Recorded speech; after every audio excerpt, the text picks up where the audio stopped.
One.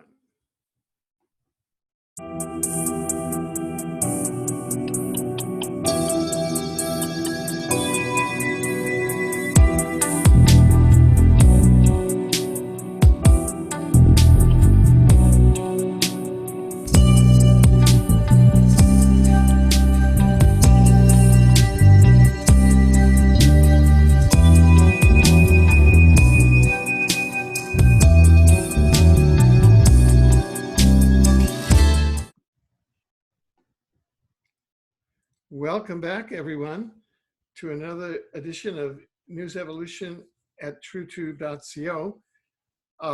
We're with Laura Eisenhower and Alfred Lambremont Webre. Boom, here we are. And this week, we are going to be covering a very interesting topic. And that topic is integrating Ascension with life on Mars disclosure. Today, September 7th, 2018 is the first day of the 7th annual Mars conference. That's the annual conference of the Mars Anomaly Research Society in Silver City, New Mexico. So Laura and I decided that it would be good to integrate the topics of Ascension and life on Mars disclosure.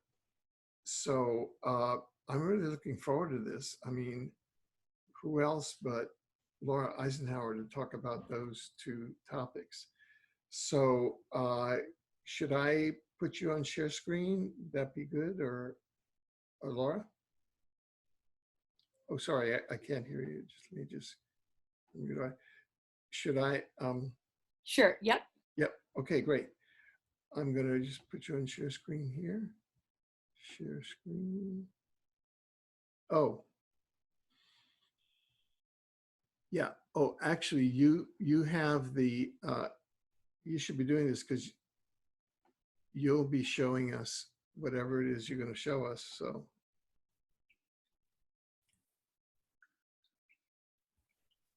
Great, so should I go ahead and get mine on? Oh yeah. Awesome. So it says I can't share while you're sharing. Oh, okay, so let me stop sharing and you just go ahead and share. Okay, for some reason I'm not seeing it as an option even though my window's open. So let me, oh, there you go. Let me just see here.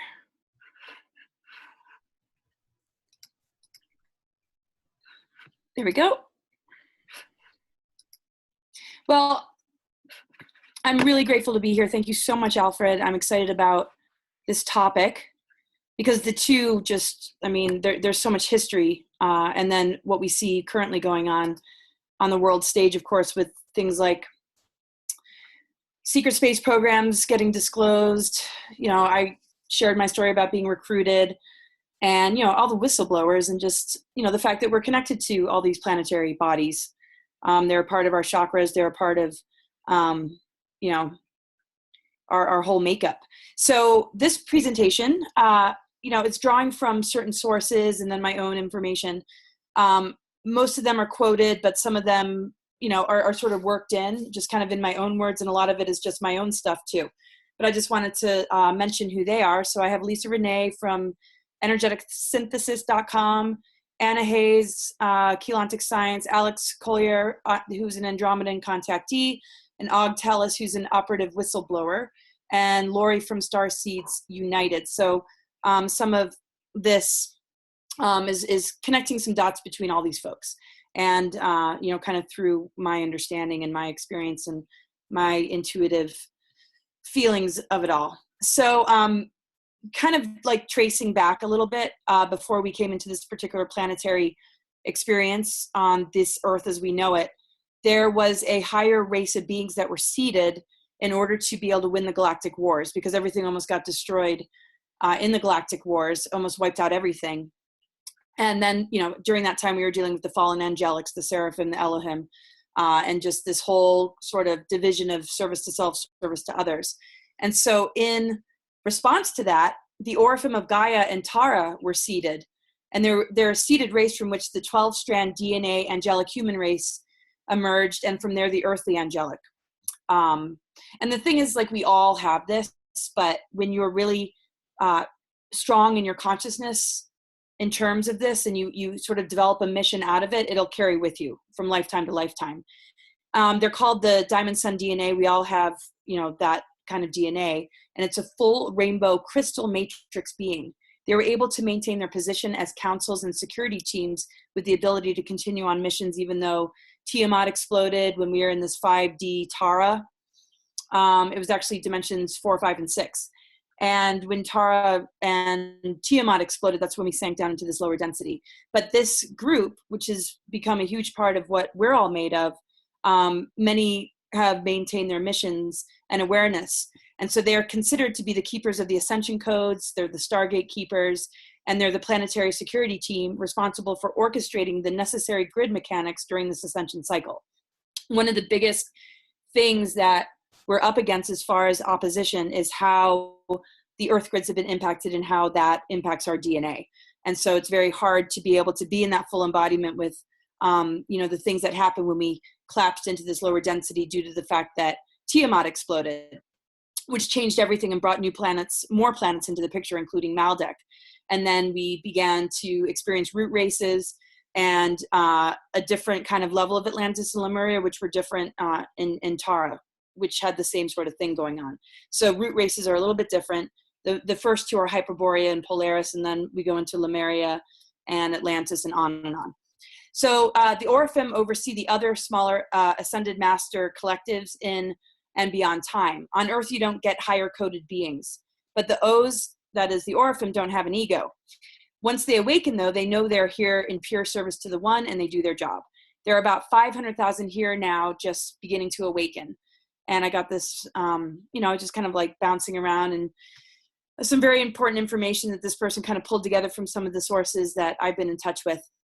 The Emerald Order have also, they have contracts to awaken to at least the avatar level, and that's dimensions 10 through 12, and are here for world service contracts of various natures. So in our field, we run into the fact that we're all kind of carrying this. And the thing about not having an ego is the recognition also that it's not about being a chosen one. It's not about being more advanced. It's just about helping other people turn on the lights, because there's been so much hybridization and manipulation that those who lost connection with whatever their mission is or whatever their true nature is can benefit from these activations to get on par, to get to the same level.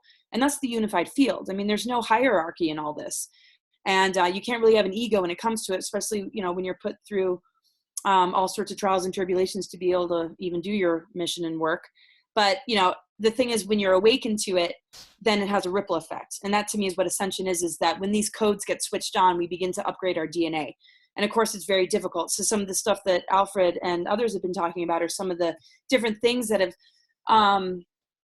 needed to maybe, happen in order to, compensate for the fact that these higher beings, and who they're sort of parents to, which are the indigo and crystal kids, they're just compromised, starting from childhood. So if we look at it, the 12-strand DNA that we all have, there are different levels of harmonic universes. So you have HU1, Harmonic Universe 1, which is called Eartha, and that's dimensions 1, 2, and 3. Harmonic Universe 2 is Tara, dimensions 4, 5, and 6, where we had the cataclysm, but we also, there are explosions in the Lyran universe too. Then HU3 is Gaia, dimensions 7, 8, and 9, and that particular harmonic universe went through the electrical wars, and that all went kaput. So we've just been dealing with nothing but wars. I think we've all kind of noticed that. And then harmonic universe 4 is Lyran, avatar universe, dimensions 10, 11, 12. But this is our 12-strand DNA. So when we begin to switch on these dormant strains, we actually move into a different harmonic universe, a completely different type of vibration, and we actually heal the galactic wars because we're kind of coming full circle.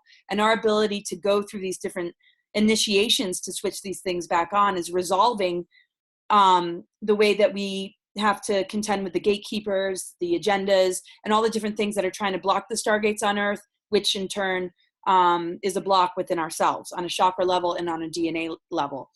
So after we sank from Tara into Eartha, we became the planet Earth, right? So that whole model is a little bit different. And then we're in the duality. So 3D Earth is called Earth, 5D Earth is called Tara, and 7D Earth is called Gaia. They are future and past Earths, and they exist in our multidimensional body simultaneously. So we might like recognize our vibration on a consciousness level is going up, and our body begins to, change in a positive way. And then sometimes we feel like we're back at square zero. But we know that when we're around and we interact with other people, we're not always vibrating at the same level. And it comes down to this, because our consciousness can tune in to an aspect of our DNA without our physical body vibrating there. That's what, we experience in meditation. That's what we experience when we're in these exalted states of connection with zero point or source energy. But anyway, so we change timelines and we heal galactic wars when we do the inner work.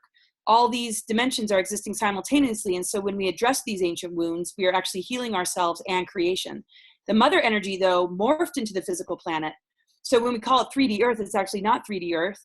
It's been in a 3D Earth because of the programmings and the level of density but the mother energy morphed into the planet when we sunk down into the lower harmonic universe. And there's so much, a lot of my presentations normally go into the nitty gritty of all that, but just going to try and keep on point with kind of what this presentation is about. First of all, just to really help us to recognize what our potential is deep within ourselves and how switching on these dormant strands changes the landscape around us, changes the timeline we're on. And of course, a lot of these dimensional energies are targeted, and artificial timelines and artificial intelligence is an imitation in order to steer us away from this organic process of reawakening. So as this planet was seeded as a 13D dimensional core, it wasn't really able to maintain that vibration within the core. And I'll kind of get into that. So above dimensions 12 is the energy matrix, the Godhead. So that's 13, 14, 15. The mother arc, though, is the opening to that, which connects us to the rest, connects us to the Trinity. And the thing is, it's not religious. It's not really about belief systems. It's really about the architecture that we're made of. And through years of research and just seeing a lot of commonality in other places, connecting the dots, I feel real comfortable in sharing this without it being like some belief system. I mean, we are made of these energies. This is who we are. So the Orphan has connection to the three founder flames, that Trinity. And that's why we're really picked on and not liked very much, because we're advanced and we have incredible potential, and they don't want us to know this. So the fallen angelics became service to self, and to manifest control over their constructions, they cut themselves off from the original stream of creational intent. The powers of unconditional and supportive love and truth became weapons of conditional control and illusion. So, when I was researching some of Og Tella's, who's this whistleblower operative, this is definitely like some inspiration I got from what he had to say. And we kind of already know this, though. The minute you decide to be service to self, you're not in direct connection with spirit anymore. You're not connected with the unconditional love of source energy. Everything is, creating an illusion and working with dark technologies in order to create control, to turn us into weapons against each other, to weaponize nature. And so this starts to lead us down a timeline that also has false ascension memes and things that can totally trick us, because it's not all going to be about being scared of the dark or being scared of the reptilian agenda or trying to recover from any fear that might arise. It plays team light, team dark, so that team light, as far as ascension goes, is just as programmable in people, to the point where they start to drift into something that really doesn't serve them. So being in this Earth experience, there was, of course, the Anunnaki. The Anunnaki were actually created to take down the Orphans in a lot of ways. It doesn't mean that all factions were like this, but there was a general intention that it was like, okay, well, the Orphan was seeded in order to win the wars. So how can we trick the Orphan out of remembering who they are so that we can win the war? So the Anunnaki ended up seeding a hybrid race called the Leviathan, and they were the result of actually an experiment that went wrong. And again, take what resonates and leave the rest.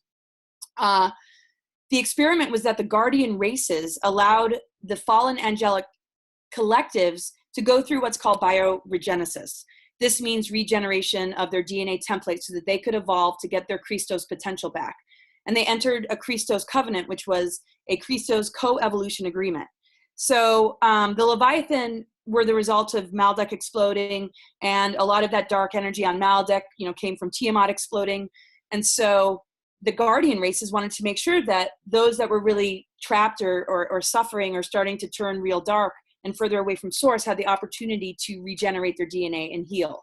And so they had an agreement, the Christos Covenant, a co-evolution agreement to heal, what was digressing. So it's not like, these beings that seem to have revenge against us weren't given, not just revenge, but just, staying in that mindset of these galactic wars. It's not like the light forces or those of unconditional love weren't doing all they could to help them rehabilitate. So the Leviathan races came into power during the Atlantean cataclysm cycle through the use of black magicians and promotion of the false king of tyranny archetype. And they're very jealous of incarnating humans. Certain groups of the fallen races agreed to be a part of the Emerald Covenant as well, which is pretty much synonymous with the Christos Covenant. They wanted to evolve back into the 12D Christos pattern. They wanted to get their DNA back to hold the Christic frequency. There were a small group of them who were permitted to get back into human form. So, it was kind of like watching and observing. But unfortunately, the hybrid race worked well and it blended well with the angelic human template. But certain groups of them, motivated by their fallen angelic kin from other places, decided to take over our planet. So when you're kind of rehabilitating and you have the opportunity to heal your DNA and you're still dealing with groups that are manipulative and able to infiltrate, then that whole experiment ended up not going right. And it actually, it got darker and darker. They had an in to Earth. And once they got into human light bodies, they progressively raided the human races and mutated our DNA to the point where we have nothing left of our memory of who we really are. And we had our light switch turned off, so this is connected to the Anunnaki, and the Leviathan is almost like, it's considered almost like a demon seed that came from it. And of course, there's different stories and different names that go along with some of those connections. So if people haven't heard these terminologies, it's really just about looking at the energy and just how, how can we relate in our own personal life? Just in the sense that we have choices to make. We have, things that are here to help us. Do we sabotage that? Do we choose the path of self-destruction? So, if we're going to see ourselves as one, we got to kind of see, well, where are we in this storyline? And where can we reconcile these forces that we have a connection to on some level within ourselves? So these entities hold an ancient hatred towards Earth as they believe their homeless state, the exploding planet Maldek, remains in the asteroid belt between Mars and Jupiter. They blame their homeless state on the planet being exploded and feeling forced to work in the phantom realms. So they were like trapped in this sort of bubble for a long time until the Earth gave permission for those beings from both Maldek and Mars to be able to reincarnate into Earth to be able to heal. But they just wanted revenge. Forever, whatever the reasons were for those exploded planets, I mean, it was already the duality building. It was already the imbalance of the masculine and feminine, going to even more of an extreme after Tiamat exploded, because Tiamat, from my research and what I've come to understand, part of it became Maldek when it exploded, and part of it became the Earth. The Earth was considered the feminine, Maldek was considered the masculine. It got infiltrated, it exploded, and then everything came to Earth and weren't ready to be rehabilitated. So Mars was considered a moon of Maldek, and the explosion destroyed most of life on Mars. And these were like the male counterparts that came into this new harmonic universe after we sank. So again, everything really comes down to the balance of the masculine and feminine. And where those forces have lost their ability to maintain balance is really the root of all these wars. And the byproduct of that is these archonic beings and these agendas to create, reversals. So what is happening now is a part of what is called the Luciferian Covenant. That was an agreement of the anti-Christic races and their Leviathan hybrids to be here to take over this planet when the next stellar activation cycle occurred. We are now in that stellar activation cycle. Well, we're actually on the other side of it. It's 2018. And, basically this cycle's happening now, where even though there was an experiment to heal these lines, it ended up like, okay, the focus is on this window period, 2000 and 2017, that we would be going downhill and dealing with more catastrophe than ascension. And that was what they were bent on. So if we participate in this activation cycle consciously, by knowing it's happening, we can become the new Christic race, reborn on Earth once again. And that's what this ascension window is really about. And even though other things might have needed to come into place, like the Femina Universalis and all these other things to just help us to switch on our dormant DNA, this particular window The focus has been for thousands of years to get us at this moment that we could really thrive. And just as much as they've been working those agendas, the light workers and those that have been strong in their mission have also been aware of this, that not a whole lot could be done until this window when the galactic core of Andromeda and Milky Way became one again, which also impacts our chakras and the earth grids and the stargates.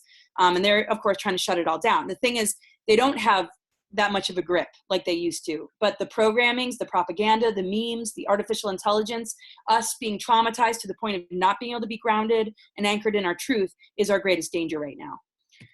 So during the Atlantean cataclysm, about 26,000 to 30,000 years ago, this is when the planetary stargates, the planetary grids, and ley lines became controlled by the negative alien agenda races such as the reptilians, the Anunnaki, the Nephilim, the Alpha Draconis, the Orion group, Zetas, Greys, and some Nordics. Not all of them are negative, but when there's these agreements, basically they're at war with humans and the angelic humans, there's quite a variety. And the Leviathan is a part of what the Anunnaki seeded in order to achieve this as well. So a stellar activation cycle is 26,556 years. So the last one was when we dealt with all those cataclysms back in Atlantis. So ever since Atlantis, it was known that this is when the next one was going to occur, which is this window we're in. And if we all notice, we're in 2018.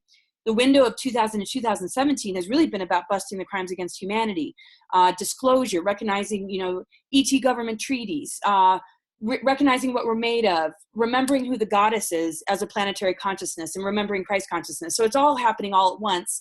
And in that, we're in this big time of purging now. So to me, like the theme of 2018 is, okay, now the pedophilia rings are getting busted, child trafficking. The Clinton Bush dynasty is no longer president or in that position anymore, which is a relief. So we're here again. There were plans made in Atlantis on both sides, though, the fallen and unfallen sides, as far as how these timelines would play out. So now all of those forces are back on this planet, the Christic and the Antichristic. Both sides are here. Most people are asleep. They don't remember the Atlantean times. They don't remember the agreements they chose to be a part of. That's the hardest part, is this amnesia, and the fact that we're being sprayed in our skies and our food's tainted, and all the stuff that we get from, Project Mockingbird through media, through politics and religion, of course, doesn't help. So it takes, the devotion to pull yourself out of the matrix for a while and reconnect with who you really are. So when the stargates and the earth grids began to get controlled, there's dark technologies that were put in place. One is called the Nephilim reversal grid, and it's responsible to break apart hybridized genetics by reversing any synthesis of alchemy that happens organically between the male and female principle, the electron-proton balance, as well as repelling any healing for the DNA relating to any hybridized beings with reptilian genetics who are easy to possess and mind control for carrying out the negative alien agenda. So when we look at trauma-based mind control and all the different things they do to splinter and fragment a person, they're trying to get into that reptilian genetics so that they can begin to work through those bodies. And as we know, Sacred Union's been targeted. The Earth grids got unplugged where the Sacred Union energies of the grids work. And that circulation, creates the ascension instead of these reversals that create digression. We know that when we can bypass that and really honor that template within ourselves and work on balancing and harmonizing our relationships with others, that's what's going to win this war. And, even though the rest of it's very complex, we got to look at, well, what does it all come down to at the end of the day? Is it as simple as that, even though the storyline behind it is incredibly complex? So the alien machinery was used to force the planet Earth to run reversal currents into the planetary grid networks, which forced an unnatural reversal Merkaba spin that greatly increased matter densification. And as we know, things have gotten heavier and heavier, and it still feels pretty heavy. So the artificial reversals running in the planetary Merkaba field forced the individual inner Merkaba spin to run reversals, which resulted in gender reversals and extensive DNA mutations in the original human body blueprint. We have to understand that what happens to the grids happens to us. The earth grids represent our DNA and the elements that we're made of. So anything that they tinker with on the planet, like the stargates, immediately impacts us. So it shut down our connection with the ether. The mother energy could no longer inhabit this planet either. when that began to happen. So as, you know, I was talking about the mother energy morphing into the physical plane, even the Nag Hammadi talks about it, the stellar plasma, light energy, that was not able to stay in the Earth planet anymore because that 13th gate actually represents the ether. The dodecahedron, which is a platonic solid that represents the ether, was put in reversal so that we would be stuck in this kind of symbolically this inverted pentagram where physicality holds dominion, and that matter is heavier and denser than spirit.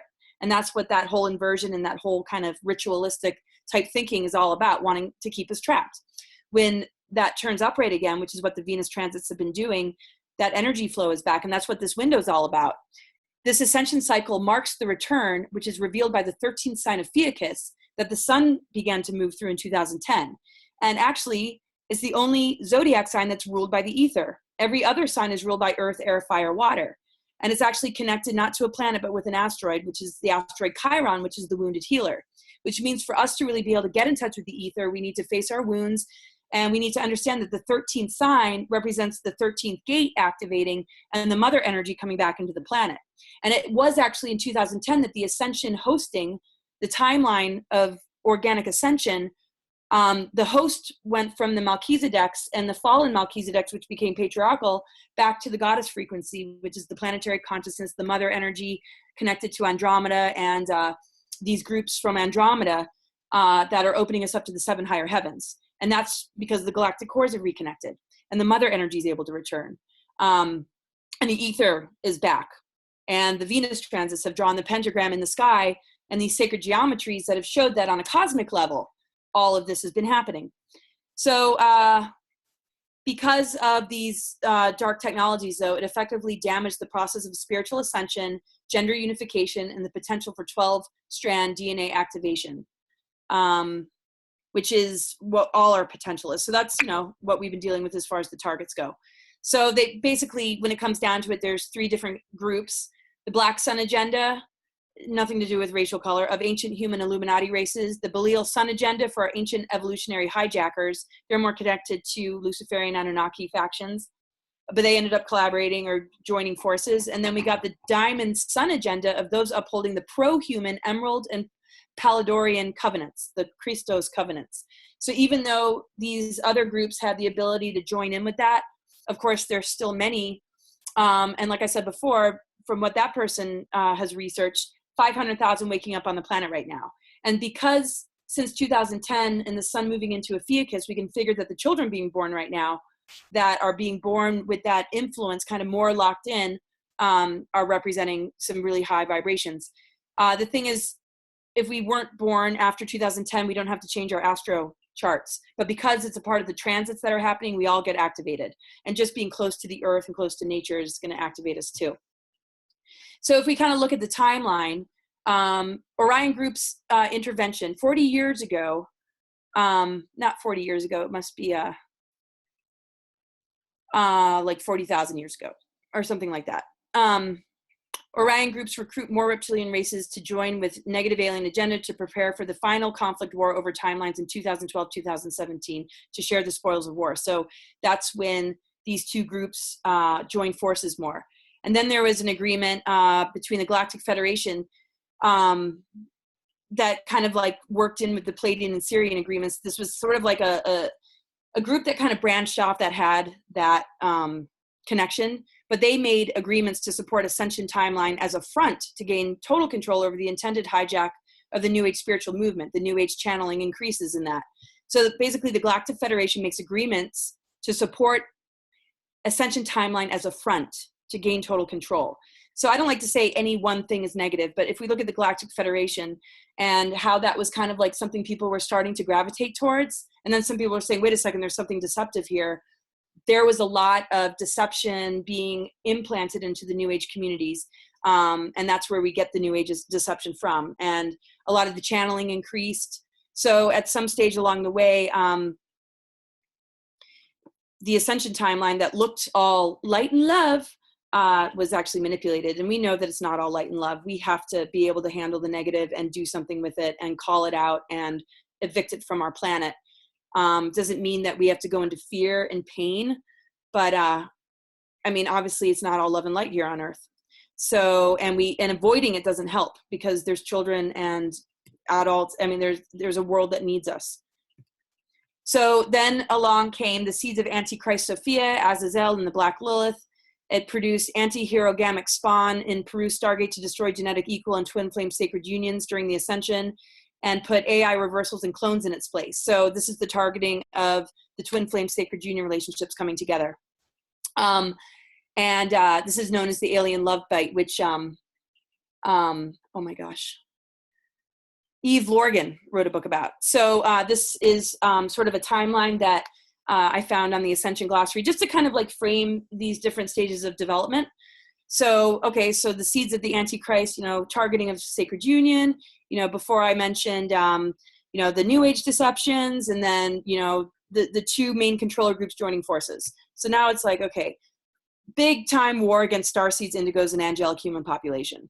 The negative alien agenda groups offer a hostage agreement to allow evacuation of selected humans by Lyran, Syrian Guardian races before intended Armageddon destruction agenda or pole shift. So I always found this interesting. It's like, okay, so the negative alien agenda offer a hostage agreement to allow evacuation of selected humans by Lyran, Syrian Guardian races. So was that Mars colonies? Is that something about, underground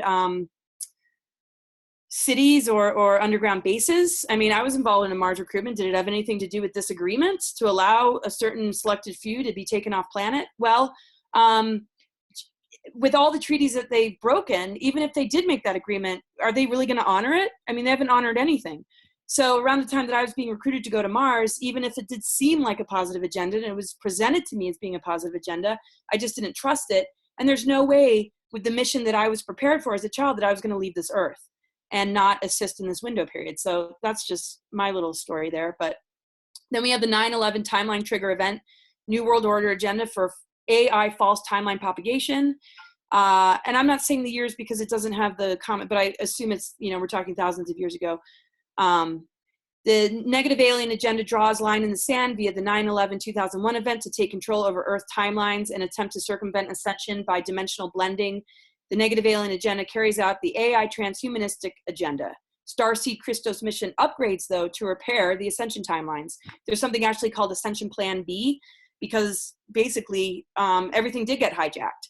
And so other things needed to happen. So in the face of this war, the awakening Orphim that holds a higher genetic or DNA frequency than these wars and these negative beings, this awakening process and all this extra work being done has been the key to not allowing the war against starseeds, indigos, and the angelic human population to win. So remember, the starseeds, indigos, and crystals or Orphim are turning on the lights for a whole human population that's angelic.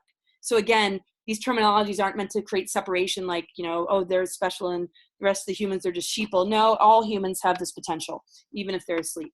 So the 13th and 6th Blu-ray was previously under the control of the Melchizedek hosting of our planet. So we look at that from a chakra level, DNA strand level, and Earth grid Stargate level. I mean, it's all connected.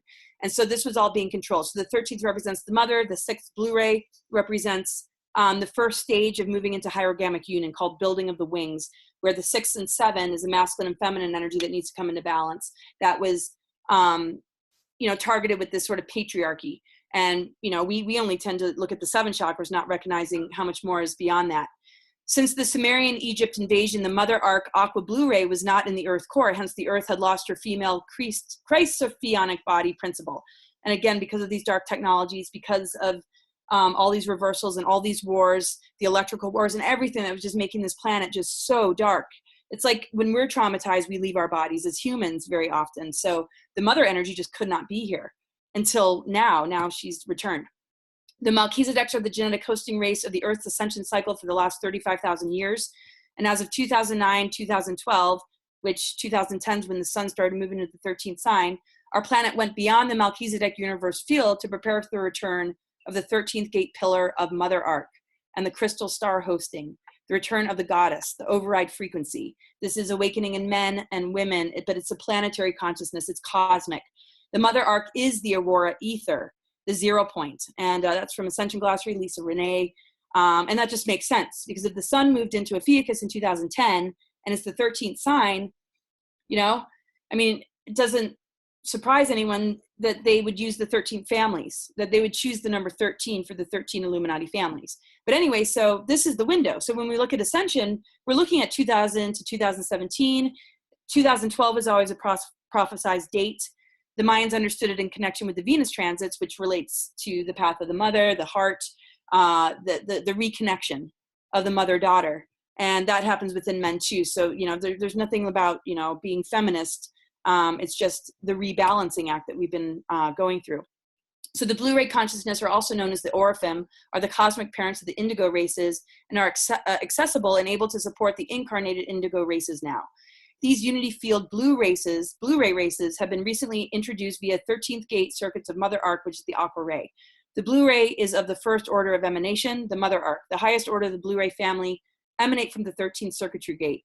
The aqua ray coming back is returning the blue ray to the mother. It's kind of like, you know, this whole Sophia story. If we kind of take away the mythologies and we kind of look at it on this kind of level, it's that part of us that have gone into the underworlds, you know, like Persephone, or, you know, going into the dark labyrinth of hell and then coming back and reuniting with the mother, like Demeter, the earth mother, but, you know, beyond. So, I mean, we see in mythology a lot of these stories, you know, being shown to us, but that's really a story that lives within our own soul, that we're going through. That is the planet's story, as far as, you know, everything on a cosmic level and the rehabilitation of these fragmented aspects because of these exploded planets. Because if we're going to be on a planet that explodes, it's going to fragment us, it's going to traumatize us. And we carry a lot of those traumas, and that gets reawakened during this ascension window to fear cataclysm, so that we start to buy into the memes and propaganda, you know, that we see in movies connected to something apocalyptic, you know, not the awakening definition part, which is very profound, but like the Armageddon, like, you know, the end of the world type stuff. And because we've experienced exploded planets and holocausts and cataclysms, it's very much in us to be able to loop in that and actually enable it. And that's what we got to clear ourselves of. And so it requires a lot of inner work and a lot of healing, and a lot of creative intention and unity, because the more we come together, the stronger our energy is. So the blue ray beings are an ultra-sensitive empathic soul group, like the indigos, that came from many different ascended planets. They are the lost ray of Shekinah, who has been the lost aspect of the sacred divine feminine of creation. That is the embodiment of the ascension process, really. This whole story, you know, what we are dealing with on a cosmic level, all the alignments of the planets, the precession of the equinox, you know, that create those 26,000 year cycles that we're now, you know, able to move into higher earth energies. It's all like a bigger love story within our DNA and in creation, except this imposter energy came in and created these false archetypes and patriarchal power structures. I mean, we know all this. And so we overcome it within ourselves when we break those kind of agreements to anything that undermines that innate balance, which is in our blueprint. So we have to be aware of the artificial ascension agenda, the savior races, the hive mind, AI, and other agendas, you know, and we have to be very careful of false channelings. You know, there is legit stuff, of course, but, you know, the more you know yourself, the more you live in your authenticity, the more of a truth frequency you carry, and the more your BS meter will work. If you're not being true to yourself, if everything's about what's coming in from the external, you're not going to be able to hear what your inner voice is trying to tell you, and it's not going to be able to protect you very well. So the ascension energy is something to access within. Our DNA holds the many levels of harmonic universes. So it's switching it on that's going to get us there. Because of the targeting, people feel defeated, and because that breeds lack of self-worth, winds up giving their power away to things they feel they need to show them the way. We need to move through the psychic attacks and be aware of them and protect ourselves accordingly. Our light energy kills AI parasites. Our love, our compassion, our unity, our devotion to truth, our honoring of all that is sacred, that knocks that stuff out. A parasite can't feed on that. So, I mean, we're not being taken over unless we're allowing something to take it over or take us over. And if we have stuff to heal, well, we're connected to the regenerative power of nature, and everything has the opportunity to heal. So the original intention was to challenge us with adversity until we could wake up and have the right use of power, but it got out of control because of competing agendas. So, I mean, we kind of fell into this lower harmonic universe to learn the right use of power, to go through death, rebirth, reincarnation, to kind of get a grip on how to not make the same mistakes. And we just got completely infiltrated and taken advantage of. You know, if anything, a parasite feeds on things that are not in balance. So hacking the soul consciousness. Archons and many of these negative groups are parasites that require human life force and must feed on consciousness energy to survive. The transhumanism movement is another level of the negative alien agenda, satanic agenda, to gain full control over the biological, neurological, and brain networks of human beings, thus controlling the human collective consciousness. Mind control is about complete control over the central neurological system and controlling all impulses firing into the brain centers. I mean, that's mind control. So we constantly have access to artificial intelligence signals or organic ascension signals. So when we shut down our electronic devices, when we work with things like copper and magnets or orgonite or shungite or some of these dark stones, and we really, you know, detox, do a heavy metal cleanse, and, you know, there's all sorts of things, that's not going to be an issue so much. So the dark factions actually timeline jump in order to continue existing without having to pass through the gates of destruction and recreation. This is because they were created through technology, not the divine creative force of existence. So, you know, and then that's, and the ones that I feel are the ones managing them are like the vampires that need the adrenochrome, that are the pedophilias, you know, doing that kind of terrible stuff. And that gets really complicated, but the whole point is that if you can cheat death and figure out how technology can make you immortal, then you can, you know, choose to be the master over humans. I mean, they compromise their DNA in order to do this because they refuse to heal. And in not all of them, some of them wanted to, but in that refusal, the new rebellion was these dark technologies to make it impossible for the DNA to heal, whether they're born into those higher lines or not. But I mean, I can't imagine how that felt for the ones that really wanted to heal. I'm sure that, you know, they probably got out somehow and escaped. Some of them, I would imagine. So artificial intelligence systems have been designed and weaponized, and they're specialized for emotional and ultimately spiritual harassment.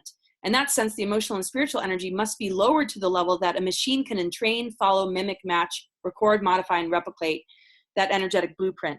This is the process of intellectual property replication and potentially theft on the grandest scale. So as long as you can imitate and lower the frequency, then you're able to track it and train it, follow it, mimic, match it, record it. And that's what AI does. So we got to keep our vibration high to kind of like exist in layers that it is not able to exist in. And so I would check out Og Tellus. He talks about this stuff, and got some information about this from him, who I mentioned in the beginning.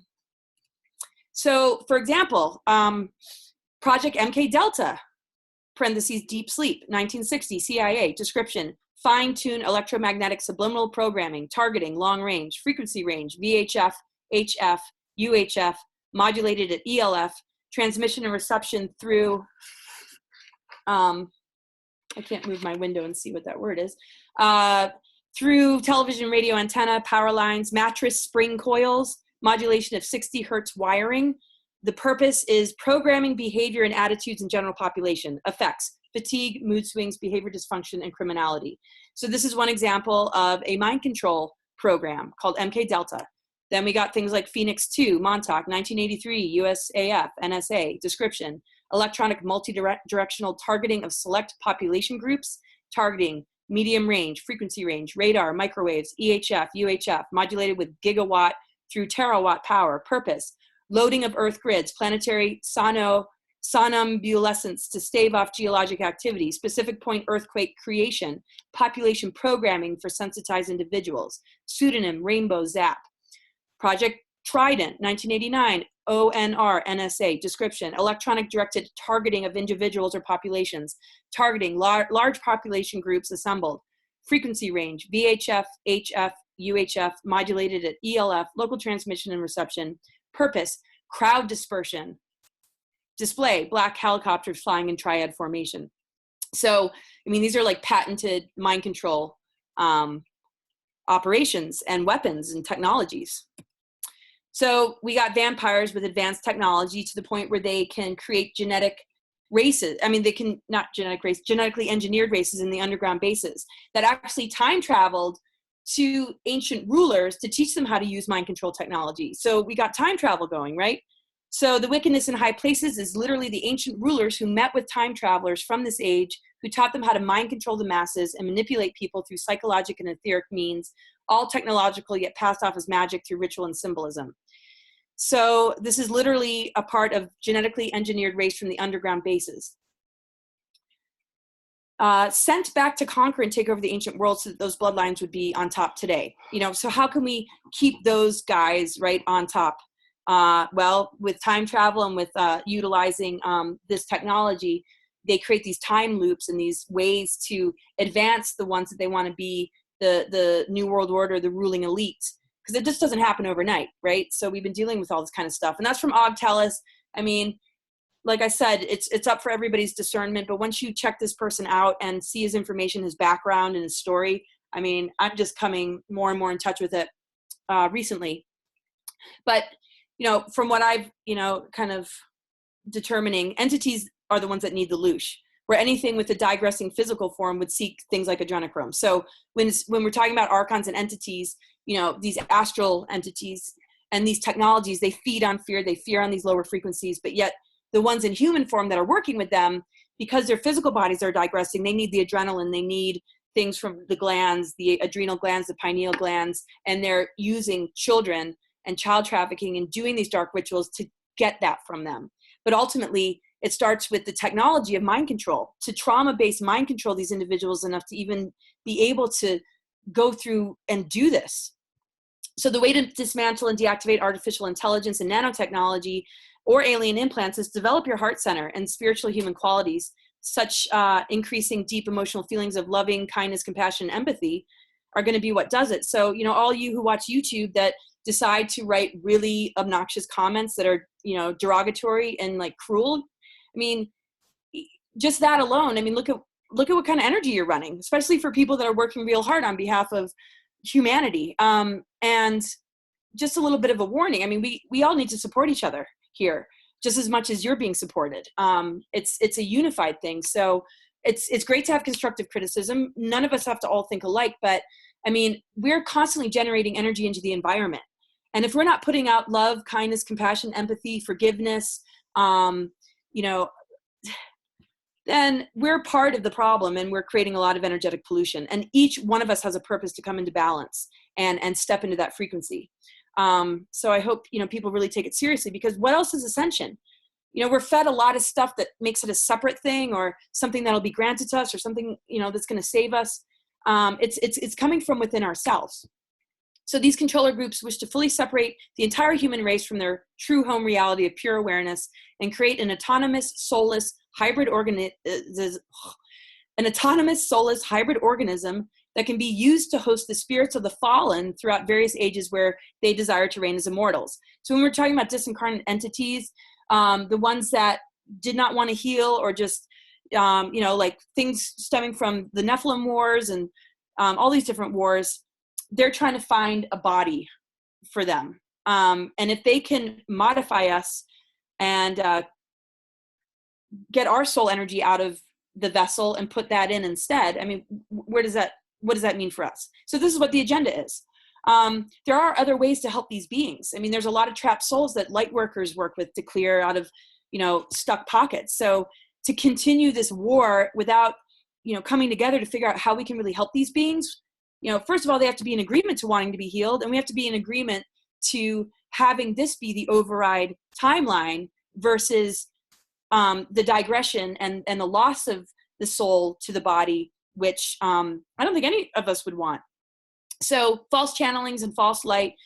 And the thing is, you know, whether we go to the dark side or the light side, as long as we go to either extreme, we're giving our power away. Our whole job is to integrate light and dark, masculine and feminine. The darkness is our womb. It's our soil. It's the darkness that receives seeds and births life. If we are polarized, then something's always going to be playing us in that place that we're not integrated. So if we're only polarized to the light and we're not grounded in our dark, maybe we're susceptible to false channelings, false ascended masters. And I mean, the whole Archangel Michael matrix got completely damaged. So, you know, a lot of people get a lot of imposters, I guess you could say.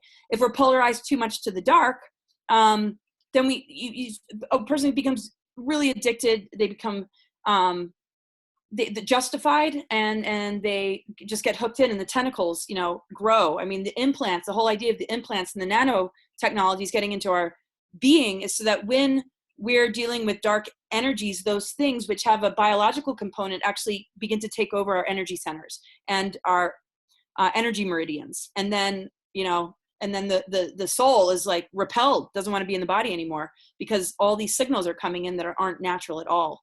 So supposedly there's thousands of false messengers contacting humans, and it is about getting hooked into something, just like we do with politics, religion, and Hollywood. It's the facade that lures us in. And I'm not saying that all channelers are like this at all, but the best way to protect ourselves is to be as grounded and anchored in ourselves as possible. And not, a lot of people come to me, for sessions, they're like, oh, I don't channel and I'm not seeing things, maybe I'm not spiritual, maybe something's wrong with me. I'm like, well, maybe that's a good thing. Because, we got to get comfortable with what we are and who we are.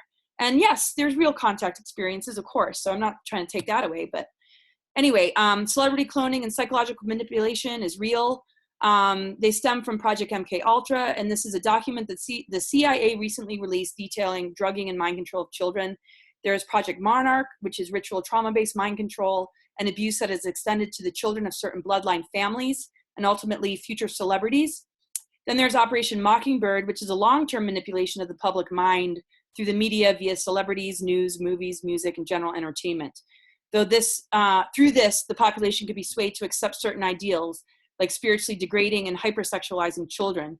This is because the plan is to create a new world order system where pedophilia is accepted along with sacrifice and ritual abuse.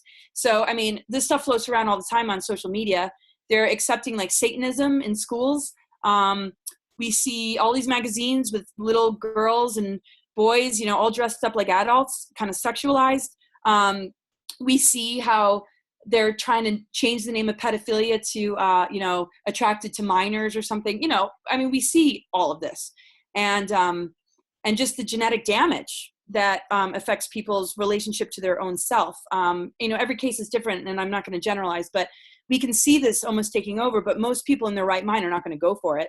It's the ones that have bought into the programming that are really losing their soul, that are going to be those empty vessels that are just going along with it, that they're not even human anymore after a point. So it's important that we all come together, we all strengthen this message, we all refuse to allow this to happen, and we keep calling it out. And each one of us can do this. And, we might fear, oh, does it mean I'm going to get targeted? We're already targeted. How much worse can it get than to end up stuck on a timeline just because we're afraid to speak up? Because that's a way worse scenario than if we all join forces more and not just think it's all crazy and not just blow it off. This isn't just your everyday internet searching. I've got clients that I talk to every day that are victims of this. And I research the people that are making, certain claims or outing certain people. So anyway, and this has been going on, and there's just so many books written. There's so many cases. It's impossible to deny this anymore. So these beings seek to create a continual stream of realities within realities to effectively hide from the original creative source. There is one ultimate creative source which cannot be met or matched in power or creativity, and there are many layers or levels below that. Each human contains a latent principle of this source, which unveils with great power when awakened. So again, the Orphan, those with missions, the Crystal Kids, Indigo, are here to awaken the angelic human population. And that is that source energy that cannot be infected by artificial intelligence. But if we don't help people turn on the lights, this is our last chance here in a lot of ways. Or, we'll just be on a soul journey. I'm not saying that it's doom if it all doesn't work out, because we're still sovereign despite what's going on in the physical. But if our consciousness doesn't get on board, it's pretty scary, where that could take the soul. So ultimately, when all humans are out of their reach, all the layers will be swept to reset those lower levels and clean them out, so to speak. This cannot occur until the original humanity is removed from those lower layers and reawakened to their true nature. And this is synonymous with ascension. So again, that's Og Tellus. And I just, it's like, in my heart of hearts, I know this to be true. And that's kind of why I gravitated towards this, because removing ourselves from the lower levels is unplugging from the media, the AI programs, all that. And it's the willingness to do it.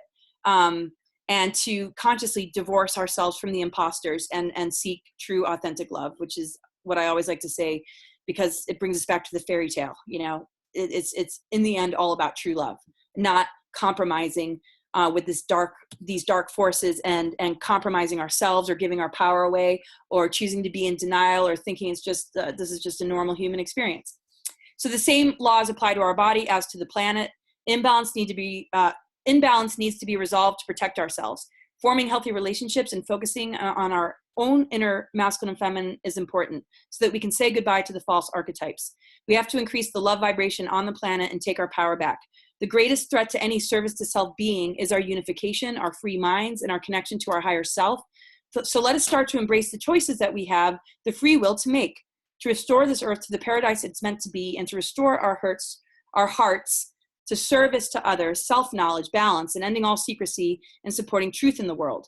Rebuilding our 12-strand DNA. And if you look real close, you see the first 2, 3 is 3D physical dimension, 4, 5, and 6 is 5D semi-physical, 7D is 7, 8, and 9 etheric dimension density, and then pre-matter dimension density 4, which is 10, 11, 12, that's our avatar consciousness. And then we go into the founder 3, founder flames, blue ray, gold ray, violet ray. And remember the aquamarine, that's the mother energy.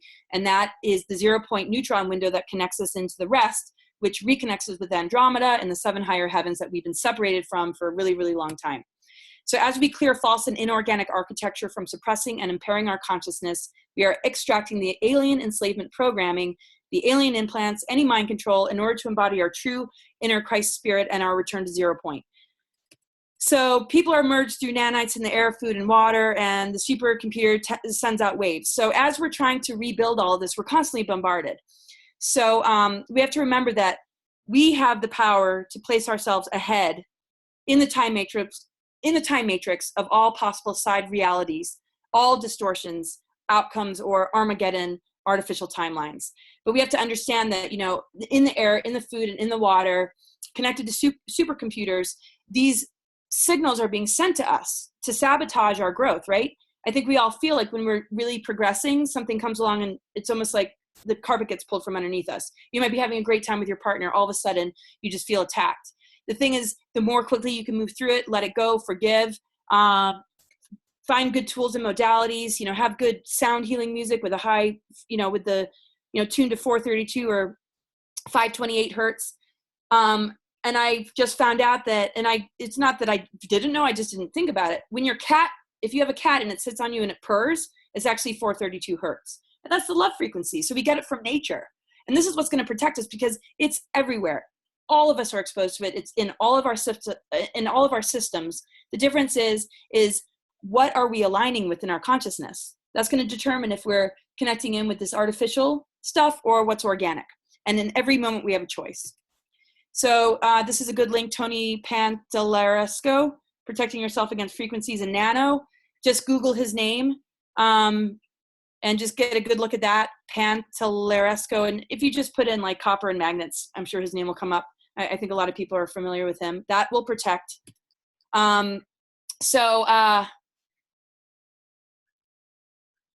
this is a little bit more about, false messages and just how they can be sent to so-called prophets and channelers who think they're receiving communication from spirits or extraterrestrials. There's something about that written in Stillness in the Storm. Just kind of reinforcing it. And then Alex Collier, he talks about the gray alien treaties with Eisenhower, but he says it wasn't with Eisenhower, it was with the ultra units in the NSA. And he says because this particular treaty was agreed upon between the aliens and the ultra units in the NSA, which is actually a government unto itself, they in effect turned away help from the outside benevolent races that we could have had obtained before. It prevented the Andromedan Council and the benevolent ET races from being able to take a more active role. So I believe that Eisenhower was just used kind of as a scapegoat because how can it all be up to one man, whether he's going to make a deal or not? These treaties have been in the works since Hitler, Crowley, and Churchill, and they keep updating every 10 years or so. Now they've all been broken, but this was between the NSA and the aliens to put us in this situation. And it was basically originally an exchange of technology of anti-gravity, metals, alloys, and environmental technologies to assist the Earth with free energy and medical application regarding the human body. All the Greys asked for in return was to be allowed to study the human development, both in the emotional consciousness makeup and to reside here on Earth.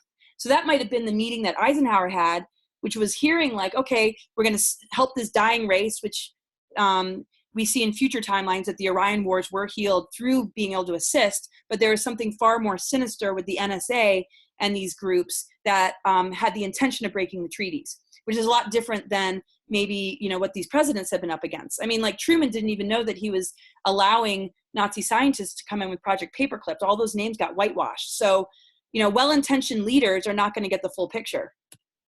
So alternatives 1, 2, and 3 are 3 agendas recommended by the Jason Society scholars and are related to different scenarios to prevent a possible future doomsday that is more than likely induced and not natural. And so when I was recruited into the alternative 3 Mars agenda, one things that stood out to me was we're not going to, oh gosh, I've been talking for a while. I'm almost done. HARP technologies and weather modification can control weather-induced superstorms. So if we're supposed to go off planet, whether it was well-intentioned or not, why would we need to evacuate?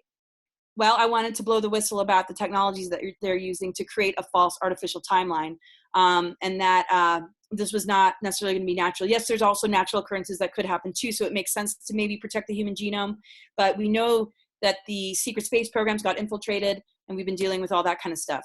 So alien and advanced technology was hidden by the power elite and taken off planet, which fell into the hands of corporate greed and power mongers. The same human and non-human entities who succeeded in takeover control of the planet are those which broke up these main organizations into several breakaway civilizations. And that's from Ascension Glossary and Lisa. So, so that's kind of what happened with the Mars thing, and that's what I was tuning into. So Eisenhower is a part of the creation of the secret space programs, but without his leadership, many failing organizations had no accountability to their actions, and infighting between the organizations spread.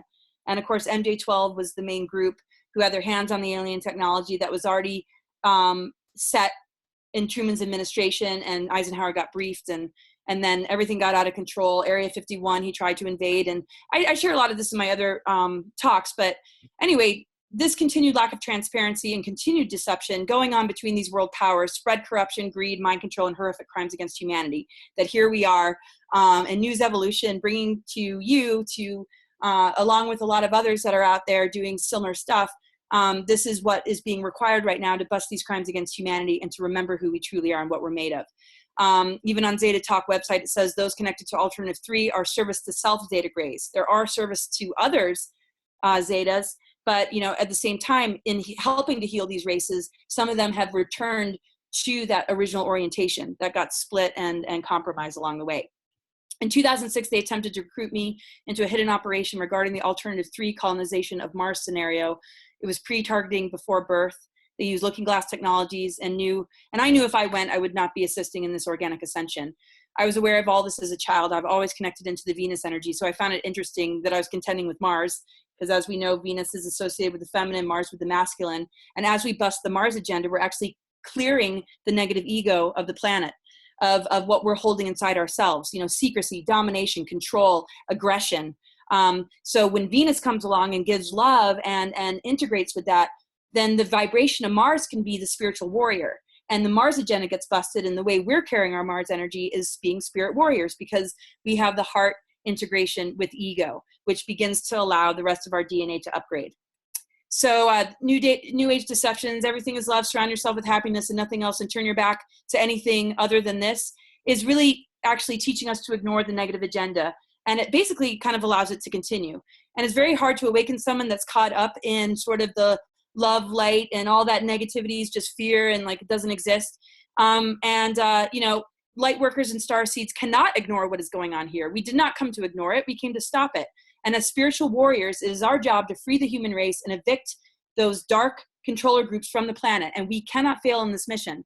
It's Christ consciousness. It's connecting to the earth. It's winning the war within. It's recognizing that on an elemental level, with the ether now available, we are turning the pentagram, metaphorically speaking, upright again. And the ether and the purity of spirit is going to cleanse us and purify us and heal us.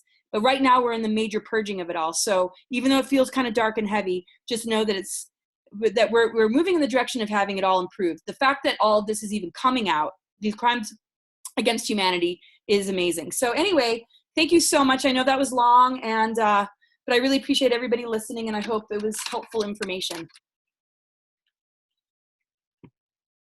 Yes, Laura, thank you. Could you, could we come back to oh, here we are. Yeah, yeah, that was great. Um, can you hear me? Can you hear me? Oh, great, great, good enough. So what we're going to do in our in our in our in our program now is go to the presentation at the Mars Anomaly Research Society, and then Laura and I will come back for a roundtable. And I know that what was just presented was a mind expanding for me. I mean, it's awesome. And then we can begin to integrate it all. So I am now going to share my screen and continue with this. Here we go. Let's see which, I'm hoping that I get the right, which one is this? This is the, yes. So I'll bring this guy over here and sit back, relax, and enjoy the film, this video, which is our presentation at the Mars conference today.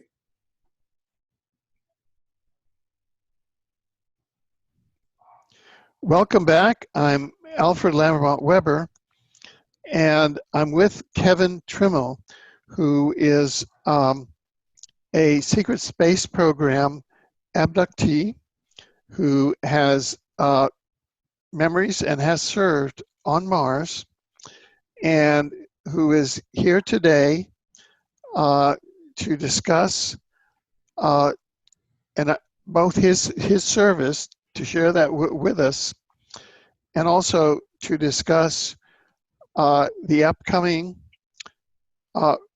program to be presented at the Mars Anomaly Research Society 7th annual meeting. It is time for Mars Anomaly Research Society to sue for life on Mars disclosure in U.S. federal court or other venue. And this would be not only Mars, the nonprofit organization, Washington State nonprofit organization that U.S. chrononaut and Mars explorer Andrew D. Basiago and myself, Alfred Lambremont Webre, founded, and he's the president and founder, and I'm the chairman of the board of advisors, but also all of the, and whatever of the Mars whistleblowers and other Mars explorers, and secret space program member and Mars explorers Kevin Trimmel, we've just consulted prior to the program, has indicated that he is open once there is pro bono counsel brought on to join this project as it moves forward, and as we'll go through here and explain exactly what the project is. But first, let me go back to basics and say, Kevin, welcome to the program. And thank you for so graciously agreeing to take this kind of, I think, very realistic and practical step. Well, now that we're coming forward, now that many of the Mars whistleblowers have come forward, what are we going to do about it? And first of all, could you please describe for the audience your service in the secret space program, what that means? You said you're an abductee, and what exactly was your service on Mars, and when did that take place, just to get it on the record? Thank you. Sure. Thanks, Alfred. So my background involving the secret space program starts in November of 2008. On November 12th, I was bicycling in a forest close to where I live in Cambridge, Ontario. And it was about 3:30 in the afternoon on a sun and cloud day. And I took a break on my bicycle and was drinking some water, having a break. And then all of a sudden, the sky went dark. And I thought a cloud had blown overhead and blocked out the sun. And when I looked up, right above me, above the treetops, was a white triangular shaped craft that people would know as a TR3, except this was a scaled down version of that. It wasn't the black triangle most people are familiar with. It was a smaller version of that. It was white. It had paneling on it, and so I feel it was man-made. And it was hovering above the treetops, and I was able to walk underneath it for 5 minutes. It was actually moving at a walking pace. So I walked my bicycle along the trail, and when I got to this field, it started to rise up into the air, and that's when it actually picked me up. And I call it blinking in and out, because I looked up at it as it was rising into the air, and as fast as you can blink, the next thing you know, I was on the craft. There was really no realization of it, aside from some nausea and dizziness, actually blinking and finding myself aboard the craft. Now, in order to keep the introduction brief, I'm not going to get into my whole timeline here. I just wanted to state for the record that that's when they initially picked me up, and that's where my experience began on November 12th, 2008, at approximately 3:30 in the afternoon in Cambridge, Ontario, Canada. And what would later happen is I was actually taken to a base in the Arctic first, and then I was taken to a moon base for orientation. The Arctic base appeared to be more of a medical checkup, and also a way station before going to orientation at a moon base, which I can go into more detail later on about what happened there. But then after orientation at the moon base, that's where Mars came into the picture, because I found out that I was actually abducted by a branch of the Solar Warden Navy secret space program. But these were the British Commonwealth allies of the American secret space Navy program. The British Commonwealth being the #1 ally of the United States. So the Canadian forces were offering logistical support and serving in an auxiliary capacity in conjunction with the Solar Warden program. And what happened at the moon base after orientation, it was explained to us that they had actually facilitated their training to an existing Mars colony that were responsible for training their personnel beyond the point of basic orientation. And the skills they taught us had to do with everything from basic like boot camp in terms of physical training, but then they got into things like Qigong training and Qigong swimming lessons in underground pools below the Mars surface. There were these huge underground lakes and pools, and they would have us jump in the water and do Qigong in the water with an instructor that would stand on the edge of the pool and would telepathically communicate to us basically exactly what you do normally when you do Tai Chi and different energy work practices physically. But the next step was they wanted us to do it in the water, because I guess it acted almost like fluidic space. Being in the water, you could actually create like an energy bubble, and with your movements, it would actually kind of simulate actually working in fluidic space with energy. And so that's where my experience on Mars comes into the picture, because there wasn't just the Qigong swimming lessons. As bizarre as it sounds, after the swimming lessons and basic fitness training, we got shipped over to another faction on Mars, and this was the Templars, which I know sounds pretty strange, like that there would be a Templar secret society presence at a Mars colony. And that's where they taught us remote viewing. And it was actually the Templars teaching us remote viewing. And they even took it a step further after the basic SRV practices that most people are familiar with. The last unit was a form of synthetic remote viewing, where they actually were hooking us up to drones and using drones in a remote viewing capacity, which I can get more into detail later about how to actually fly a drone with your mind. And I guess the remote viewing was kind of a prereq for this kind of drone flying, which is like a synthetic form of basic remote viewing when you're actually flying a small micro drone with your mind, and they're able to do double checks, because they could have an actual remote viewer doing the traditional practice. They could double check it with these kinds of drones that can see through most surfaces. They can look straight through walls. They can look through people with these drones. So they can double check their answers, testing SRV, standard or scientific remote viewing rather, with this synthetic form of remote viewing. So the training that happened on Mars, it was bizarre, and it got even more and more bizarre as the training progressed. And I'm not going to get into that right now, but then there was some bad memories that I try to suppress, where they, when they would hand us over to like the Templars and these secret societies on Mars, there was some bizarre, what people would think of as like SRA type stuff as well, having to do with drugs and kind of more ritualistic kind of ceremonies, that I try to block that out. And I also want to kind of stay on point here as well and not go off on tangents. But is that an okay introduction? Yeah. So you really would have standing then to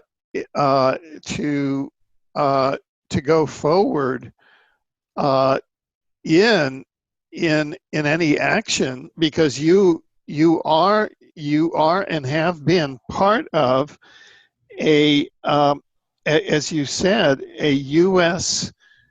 Secret Solar Warden, U.S. Navy components, Solar Warden project, secret space program, the British Commonwealth component of it, the Canadian forces. Now, were you a civilian that was abducted, that was kind of impressed, that was kind of shanghaied, or are you a member of the Canadian Defense Forces? I would be considered a civilian psychic asset that was abducted.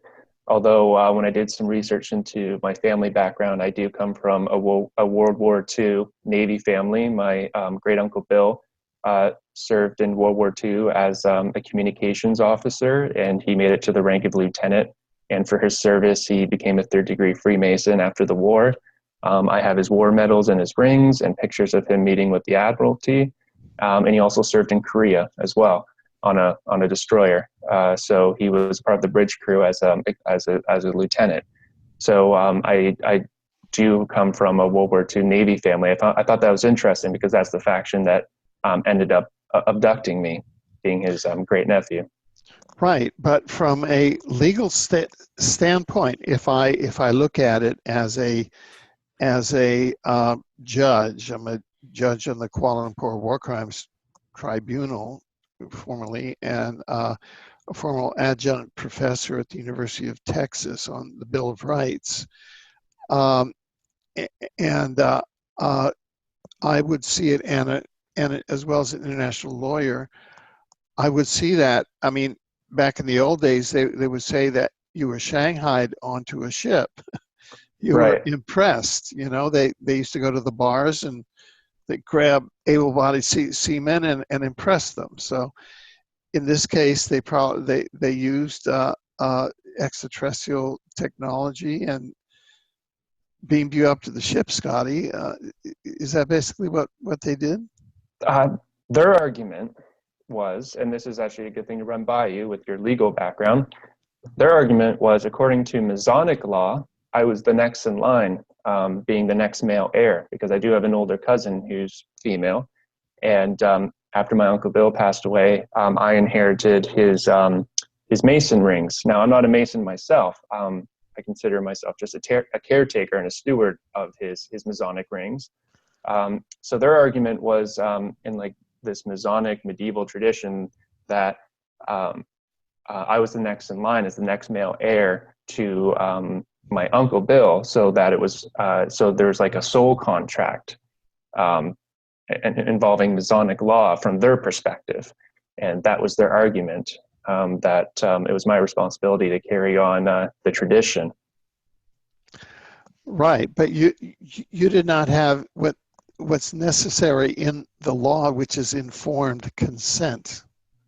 That's a very good point. They told us like we're on a need to know basis, and it was more like a kidnapping situation where they have all the power. You've been basically pulled out of your reality, and and also too, once you go to the moon and you go to the and to Mars, that's outside of like what laws, what charter of rights. There is no charter of rights or laws on Mars or even the moon for that matter. It's all Earth-based law in terms of our standard judicial system. So they were outside of the law. It was almost like the Wild West, where there really is no law. It's just the rule of like might is right. So whoever has basically at gunpoint, like the Wild West, whoever has the guns has the power, and they rule the like a Wild West town kind of thing. So it was a very much a lawless type of situation where they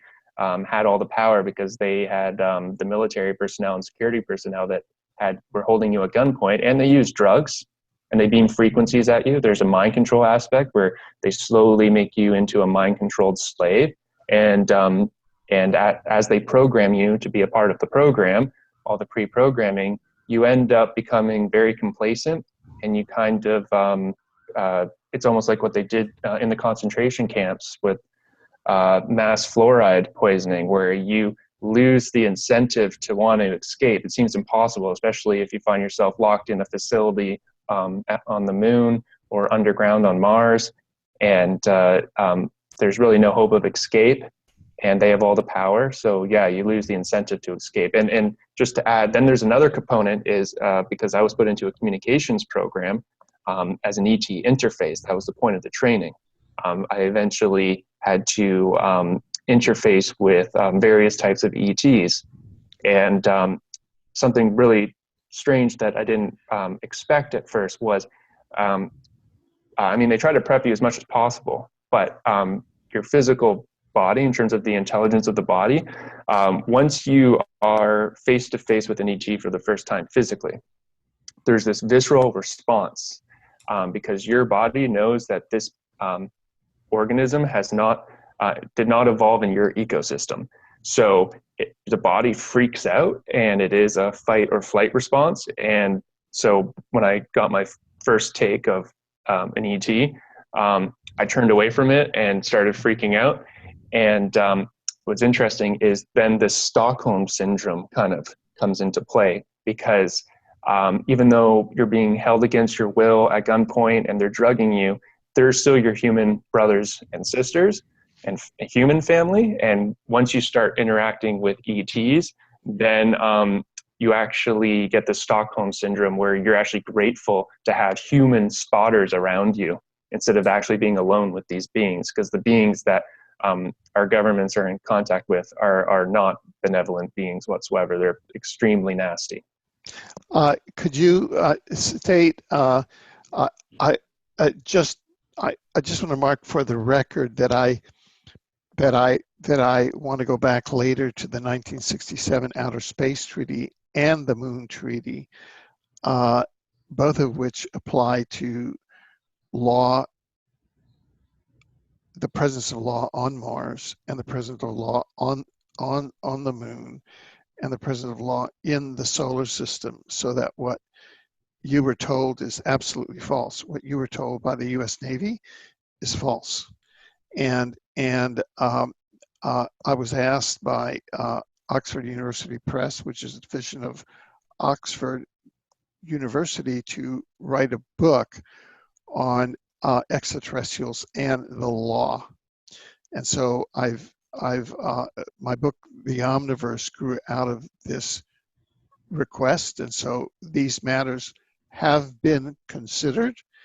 And in fact, at the law school at which I graduated, Professor Myers McDougall taught a whole course on the law of outer space. So the U.S. Navy is in error and is attempting to pull a fast one. And in fact, we found The Bush administration, George W. Bush, Richard B. Cheney, who flunked out of my class at Yale University in his sophomore year, and Alberto Gonzales, their Attorney General, guilty of war crimes for attempting to circumvent the Geneva Conventions against war crimes against civilians, so that we actually found the US government guilty of criminal conspiracy to circumvent international law, and that includes the law of space on Mars and the law of space on the moon. So, sir, as a Canadian citizen and a member of the British Commonwealth, you were sorely misinvolved, and in my judgment, you have cause of action against the US Navy and war crimes and for damages as well. That's just a side. But I'd like to come back. What exophenotype, meaning what kind of ETs were these? What were they, like reptilian, human? The ones that the US that are nasty, you say?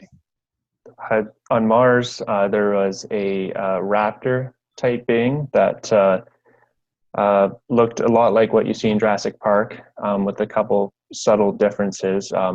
Kind of larger eyes, more, its arms were longer, almost like human type arms, 3 fingers, but longer human type arms.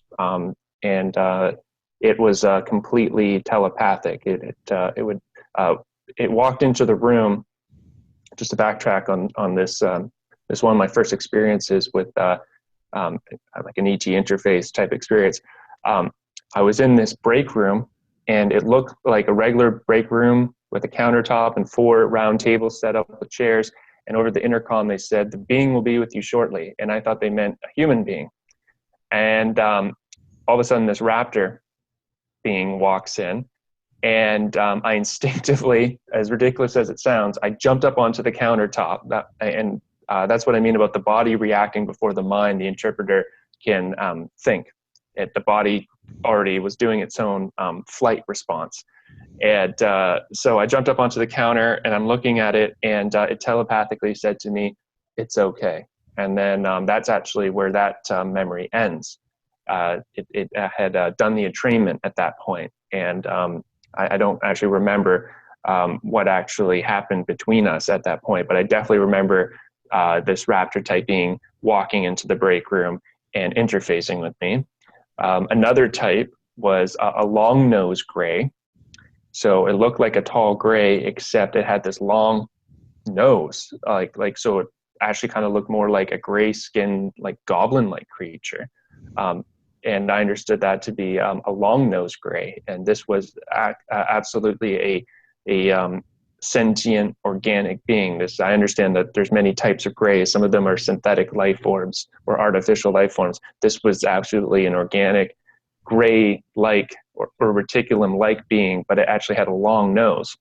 And that was an extremely horrific interface experience because it communicates with you telepathically. So it's hard to describe, but you get like these downloads from it as it's locks its eyes with you. You get these downloads, and you kind of feel what it's trying to convey to you.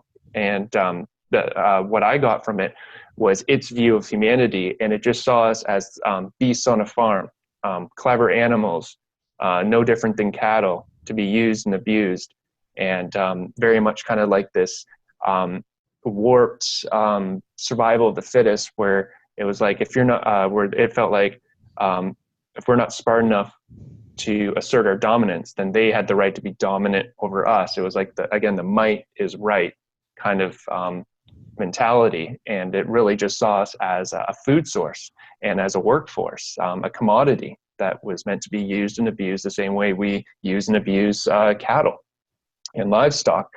And that was just a surreal moment, feeling like basically just an animal, like a farm animal at that point compared to this being's perspective. So there's a long nose gray. I do remember seeing small small grays that were being directed by very tall Nordic-looking extraterrestrials, 7 to 8 feet tall Nordics, and they would again, they were telepathic. They would direct small grays with hand signals, and I feel like those small grays were robotoids. They were just robots. They weren't an organic being. They were just helpers that these Nordics would direct and use. And then there was another type, was some kind of hybrid. It was like it looked very human, but it had insectoid DNA as well. So that's a difficult one to describe, because it was even though it looked very human, the way its posture, the way it was a woman, the way she carried herself. She had like larger than normal eyes, like double the size eyes, but the way she carried herself was very primantis-like. She didn't carry herself like a normal human, the way we walk and just the way we carry ourselves. She was very very stiff and rigid, and really what acted like an insect, as bizarre as that sounds. That was actually one of the instructors who did the orientation at the moon base, and they were trying to prep us for a more non-human looking type ET. So at the moon base, it was the Nordics and this hybrid type being, and then you got to see like some small grays, and they were kind of like prepping you for what would happen on Mars, and that was the raptor type being and the long-nosed gray, which is not very human-like compared to us at all. So was Mars kind of a staging and training area for you for a larger Solar Warden mission? Is that what occurred, or? The program I was in was to be like an empathic communication specialist after all the training. So that and what the Solar Warden function was to be patrolling the airspace in the solar system, like a Coast Guard on a solar system level. So kind of like their name suggests, like being the wardens of the solar system. So my memories after the training has to do with attending conferences with various types of ETs, like I described, but mostly human personnel from different factions, with a couple ET overseers, usually the Nordics, that would run the conferences. And my job was to scan the room telepathically as an empathic, and try to feel out what the other beings and other human personnel, the feelings behind the words, because it's very easy to lie, say one thing, mean another, do another. So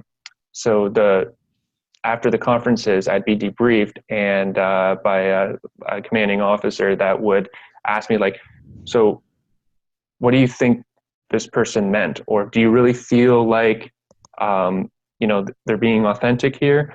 And it was just kind of like this empathic fail-safe and double check to make sure that these EETs and other factions were being authentic, because the ETs that are in contact with our governments are notorious liars, almost pathological liars, to a point where they're so good at it, they can look you right in the eye and tell you this whole story. And you, if you're not empathic fully, then you tend to believe them. So they can trick generals and diplomats, no problem. So they have these empathics in the background, using their ability to just kind of feel out, these ETs and other members of different, what you would call cabal factions, because everyone has their own agenda, and they're all kind of trying to cover up their own secret programs that are running in the background and their own agendas. And then once in a while, they have to pool the resources together and work together. There's an incident that happened where one of the Mars colonies was attacked by some unknown armada, and it turned out to be reptilian subspecies that had come into our solar system and had sent all these drone-like craft, almost like I remember on this holographic view screen where it looked like insects, almost like buzzing bees, over this base on Mars, and this base had been attacked. And but really, what it was like a scouting mission just to see what our reaction would be and what the reaction of the Nordics would be. And what happened was, in this, to make a long story short, at this conference, the Nordics forced this Mars colony to, and one of its affiliates, to hand over some of their tech to the Solar Warden faction, so the Solar Warden faction could get upgrades that could actually stand a chance against this reptilian subspecies that had attacked. So the problem was that it's almost like in the tech sector where, you know, Apple doesn't want to hand over its latest, greatest tech to Microsoft. So even though it seemed obvious in terms of self-preservation as a human species, these are two different Mars colonies, they didn't want, these two colonies didn't want to hand over any upgrades to Solar Warden. Solar Warden, by their standards, was outdated. And they had a big problem with handing over this technology for free to Solar Warden. But eventually the Nordics passed it through. And what happened was, it was just a standoff where the Solar Warden faction got these upgrades, and they set up a blockade around this area of Mars. And this reptilian subspecies ended up backing off. And so that was just an example of how one of these conferences would go down. So I don't know, maybe I should just stop there. No. Thank you. Thank you. I guess there is a question that is tugging at the back of my mind, that it might be tugging at the back of people who are watching here. Did you go on the 20 years and back, and is that why you're out now? I had the privilege of meeting with Tony Rodriguez, who talks about his 20 and back, and he also received training on Mars. And when I got to meet with him, he filled in some of the blanks for me, because I had the same question. I'm like, is it always a 20 and back? How does this 20 and back even work? Because I was still struggling to understand at the time. This was last June, so June of 2017, I met with him. And the way he explained it to me was that they create two of you, because they'll clone you, and your clone is actually the one on the second variant timeline that's doing all this. Because when they bring you back, it actually the timeline comes back together. But there is an alternate timeline of when you were taken. And I know the time travel thing is confusing. And even though he explained this to me, I still find it confusing sometimes. But they do create two of you, and that's how you can be basically two places at once. So you have this clone, Tony calls his other his clone in the program Jerry, because that's what they call him. They called him Jerry. They gave him a nickname. So he's like, so Jerry's out there, he's doing his 20 and back. But when they bring Jerry back to the point where they picked him up, that's the timeline we're on now. So they create these alternate timelines that so they're see, it gets confusing with the time travel thing. So it is you, but in an alternate timeline of when you were taken, because when they bring you back, it corrects itself as if you weren't taken. But on a deep soul level, your deep subconscious absolutely remembers this alternate timeline of when you were taken, if that makes sense. Yeah, because the soul has those attributes. We talk about this in my book, The Omniverse, and actually you can be leading, from an incarnation point of view, you can be leading simultaneous lives as different exophenotypes in different planets.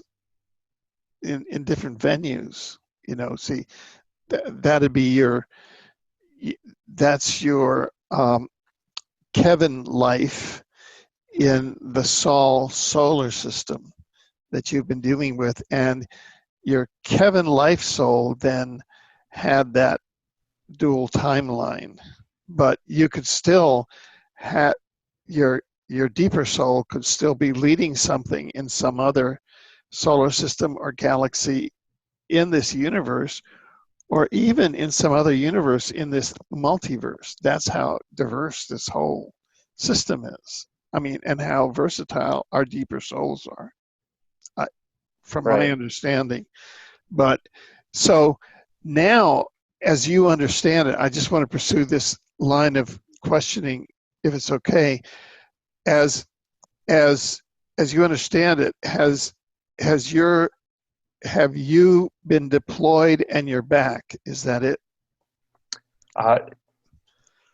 I wouldn't say that it's a standard 20 and back, because if it's a standard 20 and back, if I was picked up in 2008, it's been 10 years. I'm only half done. Oh, I see. I think there's various SSP terms based on what program you're put into. So it's possible my communications program as a communication specialist was a 10-year program or a 15-year program. I don't think it's just a standard 20 and back. That's like a catch-all term, I think, at this point for what we're talking about. I think a more accurate term is just SSP term. It could be, they could grab someone for 5 years or 5 months, depending on what program they're in. I mean, there's 24 roles within the secret space program. Someone I have shared recalls with, he's an ex-Marine and MMA fighter, Anthony Zender. And we had a shared recall of being aboard the TR-3 and remote viewing a submarine. And so we had this recall, and he felt that it was okay to share with me some documentation that a source of his in the military was able to sneak out off a base. And in this document, it's just 2 pages that this person was able to get out. But on page 2, it goes over 24 roles within the secret space program. And then at the bottom, it has a couple roles highlighted. And one of them is the breeder program. And in brackets, it says strong genetics. So there's people that are taken solely for cloning purposes, experimentation, that typically happens on Mars, because Mars has all these various colonies that are backed by billionaires that are able to build out on Mars and have their own research and development type corporations on Mars, where they're outside of the law from their perspective, or at least like we were talking about before, they feel like they're never going to get caught when you have an underground base on Mars. I mean, what's the average person or the average police force really going to do if there's an underground base on Mars that's kidnapping people and experimenting on them? They're able to kind of cover their tracks. And so they have this mentality of like, if they don't get caught, then they can do whatever they want. So the thing about, sorry, I got blocked there for a second. I don't know, but I was getting, that's the thing too. I'm sorry, I'm bringing all this stuff up. I apologize. My heart is racing. No. Listen, you're doing fine. So don't apologize. Yeah. So you're going through the various roles now. Are you authorized to talk now formally, or are you whistleblowing and going against authorization, or did you sign any kind of a secrecy agreement that you're going against, or are you just, hey, I'm just talking, there's no prohibition? What kind of status, right is your coming out? I'm not like an official whistleblower that's sanctioned to talk about this. I'm one of the people that, one of the abductees that was blank slated, and but my deep subconscious started to spontaneously remember things. And apparently 5% of people that are abducted and blank slated or mind wiped, whatever you want to call it, they actually do end up getting their memories back. The blank slating eventually breaks down at some point in their life, and they spontaneously remember what happened to them, but that's only 5%. And I think the powers that be, I don't think they really have a problem with a civilian abductee talking about their abduction experiences when they have no military background, no real credentials, right? I'm just an abductee that happened to remember what actually happened to me.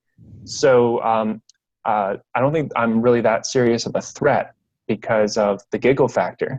I mean, this is such an outlandish account of what happened to me.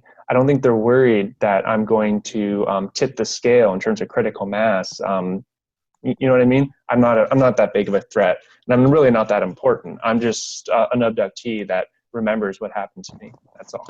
Well, in the law, you're an eyewitness, and when you're sworn in before a federal court, you're testifying. And so let's go to the next slide. Sure. I just want to bring this in.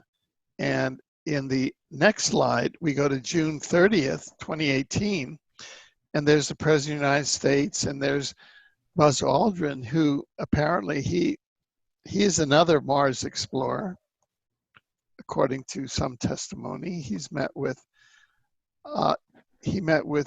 Andy Basiago and Brett Stillings, two other Mars explorers.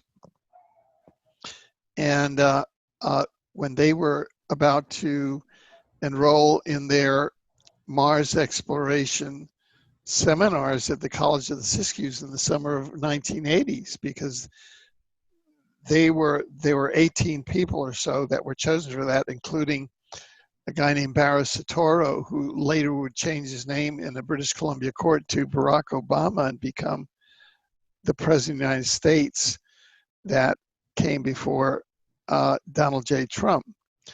So this is who.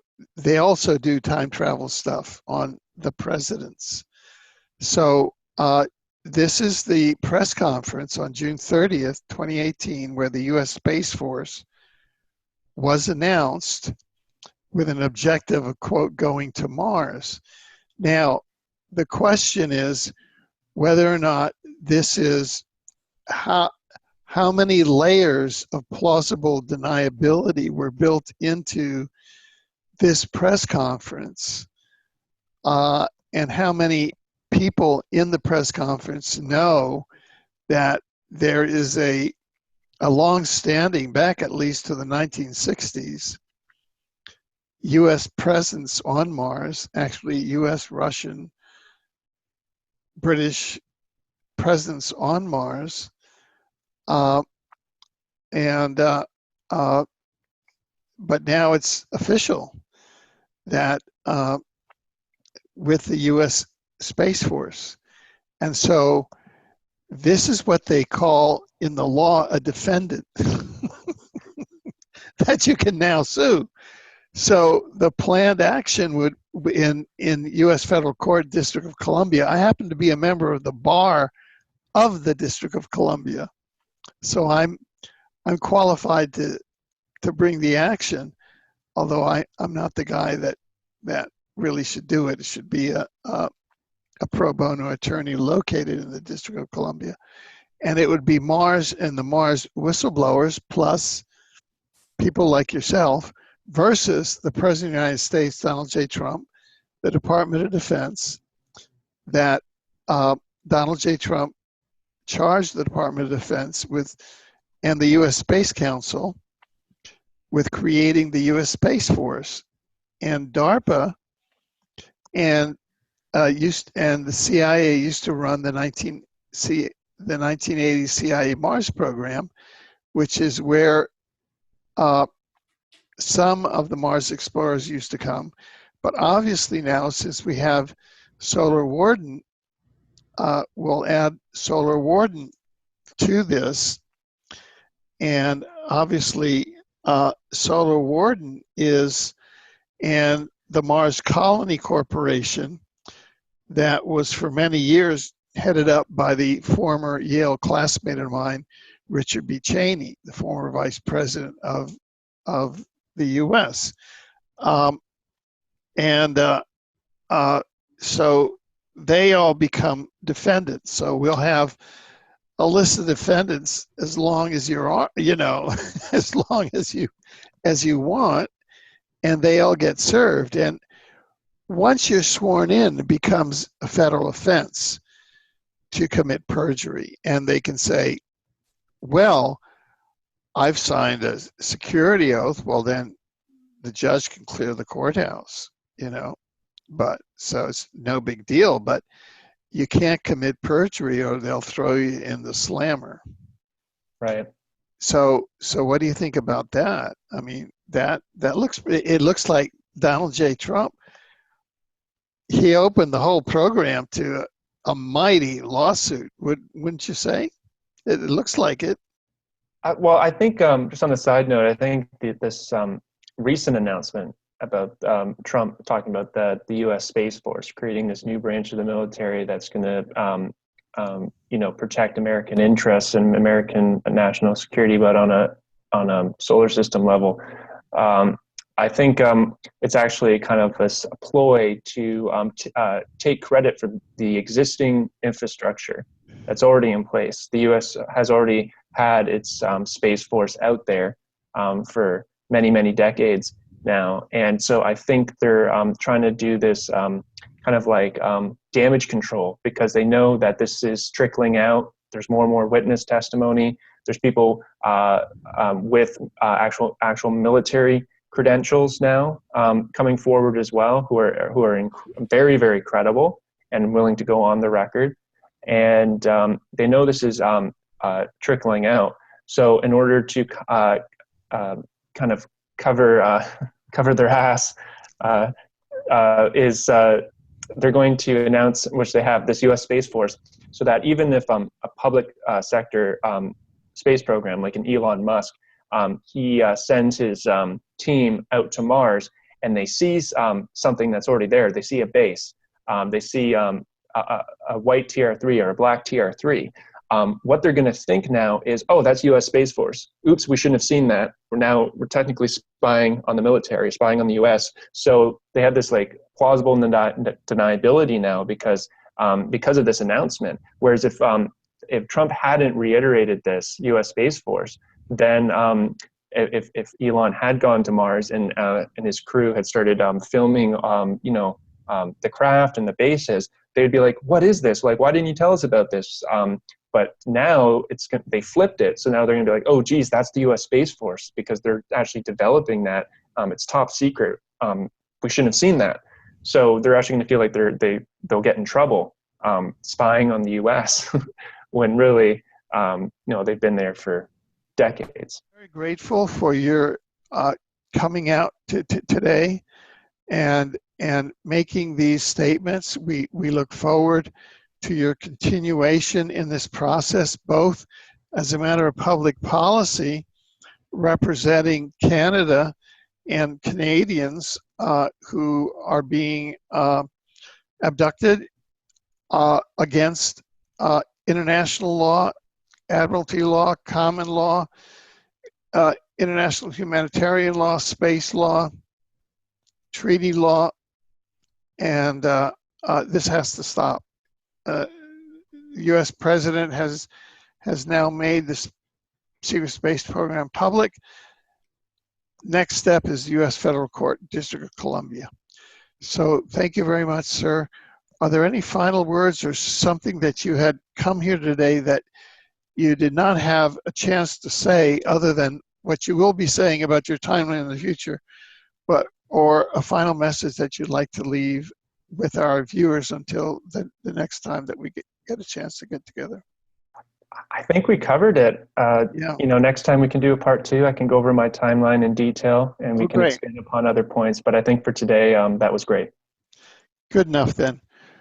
Well, thank you very much. We've been with Kevin Trimmel, and He's a secret space program, I guess, veteran and survivor and abductee, and now a civilian whistleblower, I would say. And we feel very privileged and honored to have him join us today. I'm Alfred Lambremont Webre. This is TrueTube.co, Exopolitics TV, newsinsideout.com. Thank you for joining us.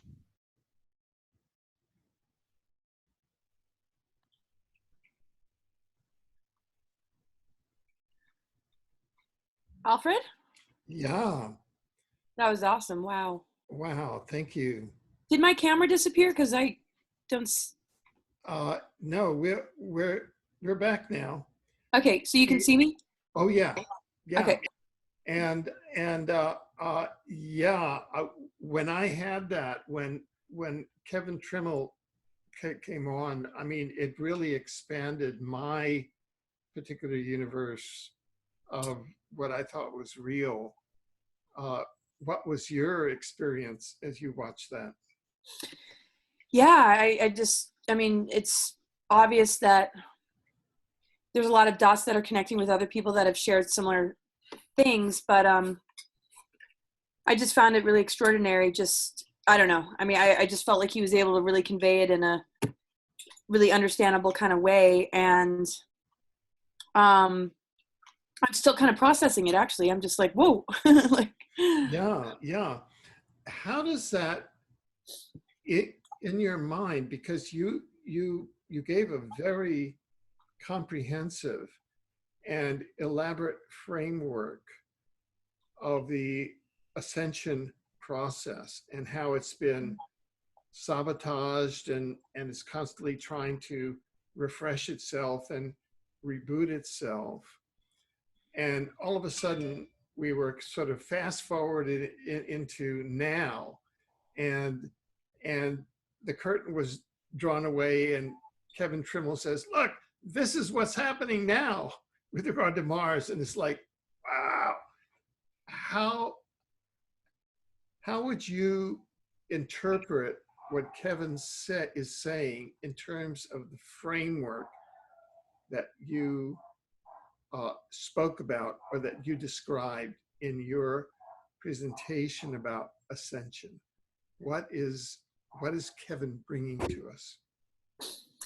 well, I think the full picture of just what it means to work timeline energy. You know, we're dealing with these unbelievable technologies that allow like two different individuals to be operating at, you know, on two different levels, to the point where one of those embodiments or bodies that is working a certain timeline can almost just, it's like it didn't even happen. So, you know, in a way, if we look at it from within ourselves, when we clear memories or we blow pictures or we clear certain things within our own unconscious mind, it's almost like a race, and it's like this other thing that's going on behind the scenes. But to see it and hear it on such a massive scale, to see how the micro and the macro and just all the different possibilities, you know, are out there. And then, you know, just knowing that we're organic beings that don't have access to all this technology, but we're working energy from sort of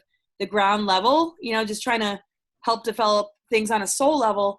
It just really takes us into to a picture and an awareness of how vast this all is and how many different components and different races are involved. And, you know, just how somebody can just get abducted and have it happen to them. Like, I mean, it never ceases to amaze me. When I look at it in the larger framework, as far as the things that I was sharing, it just shows that we're in a multidimensional war.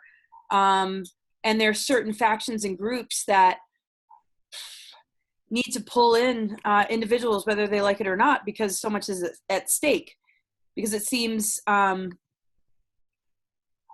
there's this aggressor that we're dealing with. You know, all the service to self beings, to me, it just comes down to you're either service to self or service to others. Because if we get too wrapped up in all the different names and all the different species, that's when I start to lose it. But if I see it in terms of that, and then who's on what side, and then where are the ethics behind you know, putting a person through this and what are their agreements, because everybody must have an agreement. You know, I just think there's just a massive healing taking place. And the more we can shine the light onto things that we don't fully understand or that have been hidden from us, in a way, we're going into our own subconscious, which also holds the multi-dimensional aspects of creation. And all these different things that are going on out there are things that have been silenced within us, because if we're all one, then to a certain degree, we're connected with that. So I guess I just feel into it as a part of joining in with him and others to create this more massive healing, regardless of where we end up on the timeline or what we're tasked to do.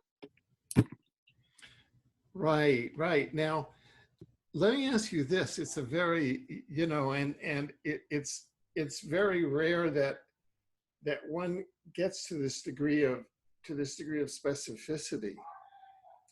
I mentioned to Kevin that he would qualify and would have standing as a plaintiff in this proposed lawsuit in federal court, in U.S. District Court in the District of Columbia, to sue for life on Mars disclosure, because over $3 trillion has been spent on the U.S. Mars base, and we think that that's what Donald H. Rumsfeld's press conference right before 9/11, where he said, "Oh, we lost $3 trillion." He's really talking about the secret space program. Now, guess who else would have standing in this? Laura Eisenhower would have standing to join in this lawsuit and to become a plaintiff here and submit your affidavit and be a co-plaintiff in this a sort of class. It's not really a class action, but it's a multiple plaintiffs along with the other Mars explorers who decide to join in this action. I spoke to Andy Bishago, who we both know, and a day or two ago, and he fully supports it. He's going to voice that opinion when he addresses the Mars conference on Sunday, and he would have standing to join this.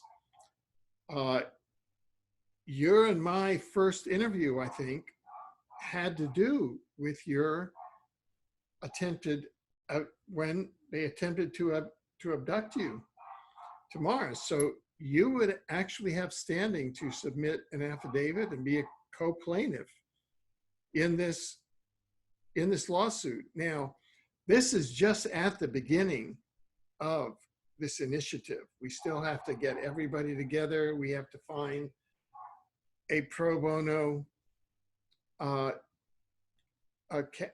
counsel, but we have all of the defendants are there. We have the President of the United States, who did sort of a backdoor disclosure on his June 30th, 2018 press conference, and we have, you know, Department of Defense, all of the classic defendants. This is the way that public policy is made. This is the way that they train lawyers at Yale Law School, and this is the classic way that things are made public. Would you join in and be a plaintiff in this law firm, Laura? Absolutely. Great. That's fantastic. Very easy. That is awesome. Yeah. That is awesome. Yep. That is great. So finally, and it just is amazing that through this one action by the President of the United States is really sort of brought to a head, because what he's done, what the President of the United States has done, is really given backdoor disclosure, because he was standing next to Buzz Aldrin, who has been on Mars and who was the individual who introduced two other Mars explorers, Andrew D. Bishago and William Brett Stillings, when they were brought into the Mars training program at the College of the Siskiyous in California in the summer of 1980, and right before their beginning visits to Mars, which I think anteceded, although you don't know with this, strange, seem to have anteceded the solar warden things. All of this seems to, it seems like we humans, I mean, this is sort of down at the particular thing, because, it seems like we're starting to, we, the Earth Defense Forces, we, the individual human souls, are starting to dig ourselves out and beginning to come forward and beginning to reclaim our sovereignty. Is that a feeling that you would get out of today's program, judging by what Kevin Trimmel did, coming forward, by what yourself are saying, that yes, you would join in this as a co-plaintiff? Could you talk about that? Yeah, I mean, where justice needs to happen, where exposure, disclosure needs to happen, I mean, I'm all about it. The thing is, like something he mentioned, we're only controlled based on what we don't have any control over, or what we're not gaining access to. And the minute we start to really wake up and stand in our sovereignty, those control agendas won't really have anything to go on, because they're kind of relying on a certain level of ignorance or amnesia. And that's what kind of got us into this mess, even though there are benevolent forces behind it. I just see it as a massive healing on a multidimensional scale that balances all these different planes and kind of knocks out the ability for those kind of agendas to run the show, because there's all these competing agendas and we're always caught in the middle. So the more we hear about this stuff, the more we're exposed to it, the more we stand for truth and opening this up to the public collective consciousness. People are going to start to turn the lights on, even though if at first it is laughable, like he was saying, he's not very much of a threat because of the Google factor, right? And when me and Andy were beginning the Mars whistleblowing back in 2010, we got a lot of laughter and ridicule, right? And also, targets. So, but at the same time, when it's going into the legal realms of it all, where there's testimony, plaintiffs, documentation, experiences that are being shared, and with all this sort of darker stuff being purged, where people really can't really look to any power structure anymore without wondering, is the movie I'm going to watch filled with pedophilias? Is the government that I'm looking towards really, here to protect me? Well, we're in a much better position than we've been in a long time, just in our governments right now, because of the white hats, because of the disclosure, because of, like you said, this background thing going on. We wouldn't be purging out all of this if we had a Clinton or Bush running the show. And the president doesn't really run the show anyway. But I guess my whole point is that as something's purging, the ability for most humans to look towards the truth is going to be a lot greater than them still relying on this sort of Project Mockingbird, just where everybody's programmed and conditioned through Hollywood, entertainment, media, politics, religion.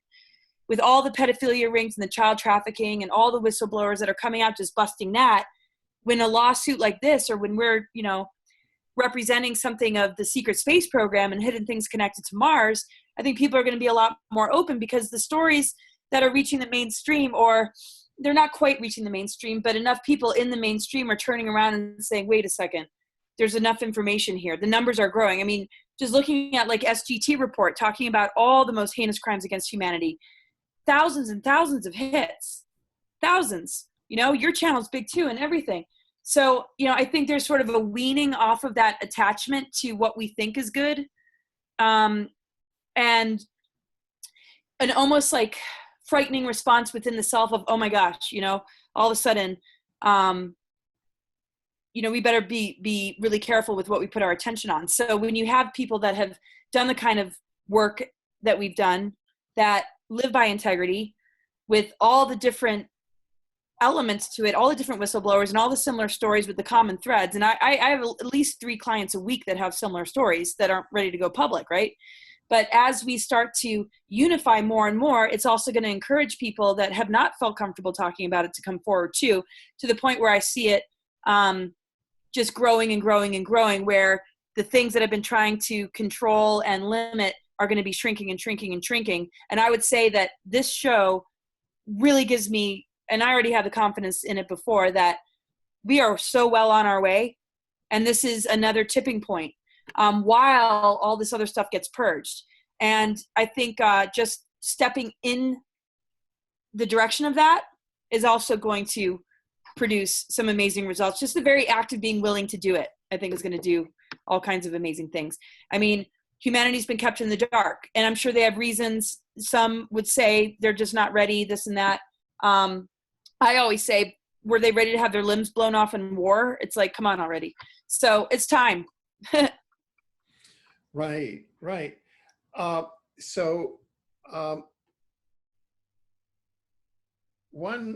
One other question, in all of the references that you see, do you have anything of a vision or a picture, like the prophecies talk about a new heaven and a new earth? Are there any pictures that kind of come out of what might come of this process as we are successful? I'm not going to say if we are successful, I'm going to say as we are successful, right? Yeah.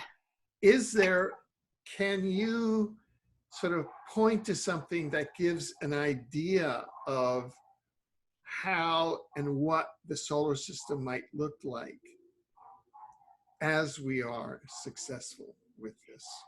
I'm sort of imagining that everybody's going to be very empowered in their own sense of lucid dreaming and what their agreements are, and that there might be, distinctions between artificial timelines and organic ones, but there's a lot of wiggle room with both. The artificial one might produce, this utopian looking future for a little while until the machine ends up destroying it, all biological life. That's what AI does. And the division and duality would grow of the elitists with their hands on the technologies, or the ones that are, putting it out there, and then the humans that are falling more and more into that trap, losing their soul essence and, almost being overtaken to the point where they create their own sort of life cycle of feeding and stealing and compromising. So if that has a timeline, and just like Kevin was talking about, if he can have two different bodies operating in two different ways, even if humans start to move on that path of digression, I still believe that those of us that are moving into advancement of our DNA, the awakening of our spiritual gifts, the cleaning, purification of the elements, and just a higher vibratory density, that there's still space being held for those souls. Because if their soul can't occupy their body, where are they going to go? They're probably going to gravitate to where they wish they went. And then this whole scenario of time travel and abduction to regain that is still a part of what we've been dealing with, because we're not even dealing with time.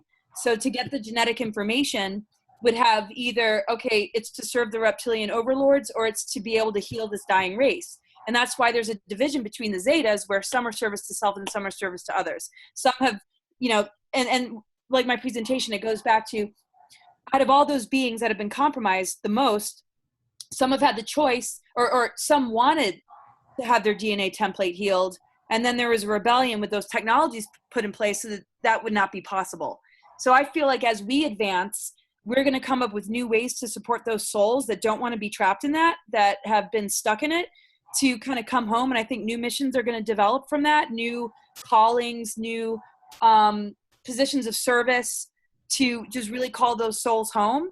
But it doesn't mean that somebody else who's on the organic ascension timeline will be called to such a mission. They just might be levitating in like some like nice heavenly looking field, just like, I'm going to take a break from all this mission stuff. And I, kind of want a little bit of a break, but I'm almost seeing myself, what is my next step? But like we all have our different next steps, but, we still have unity consciousness. But I think there's going to be a difference between how the organic light supports our upgrades compared to people that just really don't have the discernment, aren't ready for this information, that might get siphoned into this whole other scenario. But I believe the unconditional love of the universe, and those that are really light workers or orphan or whatever you want to call it, will never ever rest until all the souls that really want to come home come home. Now the ones that don't want to, that's their deal. And unfortunately, we've been sharing this planetary sphere with them, or whatever, where we're witness to it. We see, we hear about these incredible stories. I mean, we see, we just look out the window, we see our skies being sprayed. I mean, we are kind of like in both timelines still, but I do see something kind of splitting off. And then the most important intention that you hold within you is going to be what manifests in front of you. And if you're super unconscious, you are in danger of getting further enslaved. But fortunately, you're not going to ever be abandoned. And I mean, that's where my soul contract is, even though I'm like, is this contract up yet? You know what I mean? Yeah. One final question, and it's this, and then we'll have that beautiful music that our other co-anchor Patty has composed around the goddess crop circle that appeared. And the question is about the divine feminine and the goddess crop circle. And how does the divine feminine figure into all of this? What is the significance of this goddess crop circle? I mean, it's amazing to me that a goddess crop circle appears. It's just something that's amazing to me. And what is you even mentioned the Femina Universalis. What is the role of the divine feminine in everything that is happening now? Well, I mean, that's where the correction, the rebalancing, I mean, like my presentation, it's like the mother energy morphed into the physical planet to create a space for souls to be able to return home. And that got highly targeted. I mean, any control being does not want a nurturing mother energy to help souls return home, because that's the food source. And if souls are going to return home, then that negative agenda has, that negative alien agenda has lost its grip. And they're based on the fallen angelics that decided to step away from source, which included the masculine, the feminine, and the whole trinity. But it was the mother energy that decided to come in. The Christ energy came into. But again, it's not about one figure or one person. It's about the fact that these are aspects of our DNA, that these are harmonic universes that are in our DNA. But the mother got kicked out of the planet because of all these wars and all this darkness. And it wasn't until 2010 that the sun started to move through the 13th sign. And the 13th gate represents the mother arc. And 2010 was pretty much at the peak of this stellar activation cycle, which Mayans always talk about 2012. So 2010, the Ascension timeline hosting switched from the fallen patriarchal Melchizedeks back to the goddess energy, just as the sun was moving through Ophiuchus, the 13th sign, which represents the ether, which helped to turn around all the reversals that have blocked us from the ether, that have kept us in this density.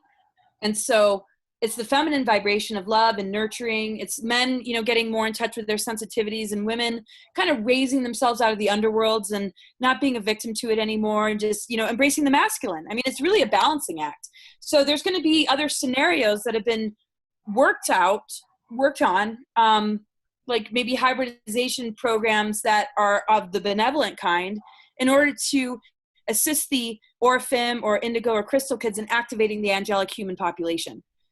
Because we're all going to have to upgrade, and there's enough of us on the planet that can do it all on our own. But because of all the infiltration, it's very difficult for certain souls to step into that. So maybe this whole feminine universalis is to kind of push it forward a little bit, to nudge it in the right direction. I mean, even Corey talks about the sphere beings, buffering ascension because we're not ready yet. And maybe there's another, aspect of the universe coming in from the Andromedans, coming in from, some of these things. I mean, because the crystal star hosting and the auroras are helping with that anchoring of the goddess energy in the planetary consciousness, coming back into the planetary core. But there's going to be all kinds of other things that are going to help, like a tuning fork, raise the vibration of the masses out of the mind control trap. Because as long as a vibration is coming in, it doesn't even matter at this point where it's coming from, as long as it's a frequency that can lift people out of the AI lower levels of, where we can be tracked and mimicked and, cloned, where we're just going down the wrong road. There's all sorts of things. So the feminine aspect, when we see the goddess crop circle, is saying it's the return of the goddess energy. I mean, I've been talking to you about this since 2010, the whole Sophia thing, but it's always been about the planetary consciousness. And in these dark cycles, the mother energy has not been able to be here until now. And it ignites something in our DNA because the 12th strand, which gives us the avatar consciousness, plugs into the earth, mother arc energy, which isn't just some feminine figure. We're talking 0 point. It's a neutron window that connects us with the 7 higher universes. But without our mother, we're dealing with a patriarchal control system that's no different than being with like a narcissist or a control freak. And if we realize we deserve better and we can divorce ourselves from that kind of dynamic in life, and we can seek true spiritual love and alchemical love, and win that love story within our own hearts, our DNA is going to go all the way up, because every time the DNA starts to come together, it represents hierogamic union of the first stage is building wings. The second stage is like the lotus energy. And then we get into the hierogamic plasmic Christos light, which is Christ consciousness. So we heal, we win the war within, but we achieve the ultimate love story of creation from within too, by not allowing ourselves to plug into the artificial, the false, the controlling, the aggressive, the dominating, the fear-based memes and propagandas that, I mean, there's a lot to fear, but not as a destination. Like, it's frightening to hear about some of these people's stories and what they've gone through. But with this whole other concept in mind, we can hold hands together and rehabilitate our DNA with all these different groups that are coming in to assist in the process. Even if they're hybridization programs, there's some that we should not be so happy about, and there's some that, probably relate to the Emerald Order that I've heard about, that I think this universal, I got to learn more about it, but the energy of it feels really, really good. I usually just, but I guess just to end on that note, the activation of a lot of dormant things within people is lighting up. And it could take like 5 indigos or orphans lighting up and waking up to who they are to probably wake up thousands, So doing these kind of shows and putting this information out starts to awaken, those that are ready for it, just as much as a mind control victim might read an article about all the different triggers and all of a sudden, not be able to handle what they're reading. So we're merging, we're holding those souls, we're bringing them, we're encouraging them to share their story. And I think if we're willing to face, okay, my thing is, if they're brave enough to talk, we need to be brave enough to listen. And if we can stay strong in our mission and not be in denial and hold space for these people coming forward and love them and encourage them, and we put those two together and we really form a united community, nothing else is going to be able to latch on. So I guess that's kind of my final point on that. I hope I answered your question. Oh, listen, that was a tour de force. And yeah, thank you so much, because it gives kind of a broad picture. And the lesson that is coming more and more is that everything is within. And the major lesson that I've gotten from this, of course, I've got to go back and review all of this, like I would go back and review a true lesson, which it is, and that is that all of these universes relate within our DNA, actually relate to the cosmos that we're in, and that's a profound thing. Yeah. So anything assisting us helps to switch it on, and as long as we have the discernment between something that's trying to help us and something that's trying to compromise us, we're good to go.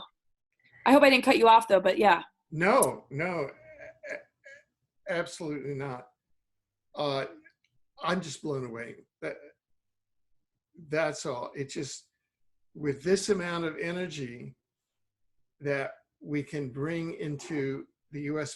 Federal Court, District of Columbia, and just with that, through the instrumentality of law, open up the solar system and as you say, eject all of this negative energy out from the solar system and reclaim the solar system again for the positive, for the community of positive human souls.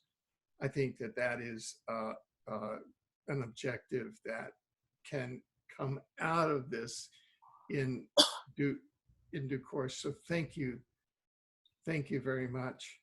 Well, thank you so much. And I just want to end on the note of wherever we are not occupying our multidimensional self is where something else is going to come in and do it for us. And that's what control is. But we can't be a victim to it. We have to recognize that the more we fill in those gaps, the more we step into our power, the more we embrace and integrate polarity, the light, the dark, the masculine and feminine, and begin to switch this on, then we're sovereign. Nothing can have control over us. But if we're unconscious and we don't know what we're doing, I mean, a lot of these beings aren't coming in to wreak havoc. They just don't see that we're able to figure it out on our own. And, you know, I encourage, I mean, my message, if anything, is yes, we can. And the things that will support that and complement it, you know, is that greater galactic family that will make itself known. And everything else, you know, as long as we commit to balance, we formed a really beautiful relationship with creation. And even if we don't feel imbalanced, as long as we commit to it, we'll see the messages, the signs, and the synchronicities that will keep us on track. Wonderful. Okay, shall we transition to the goddess crop circle and some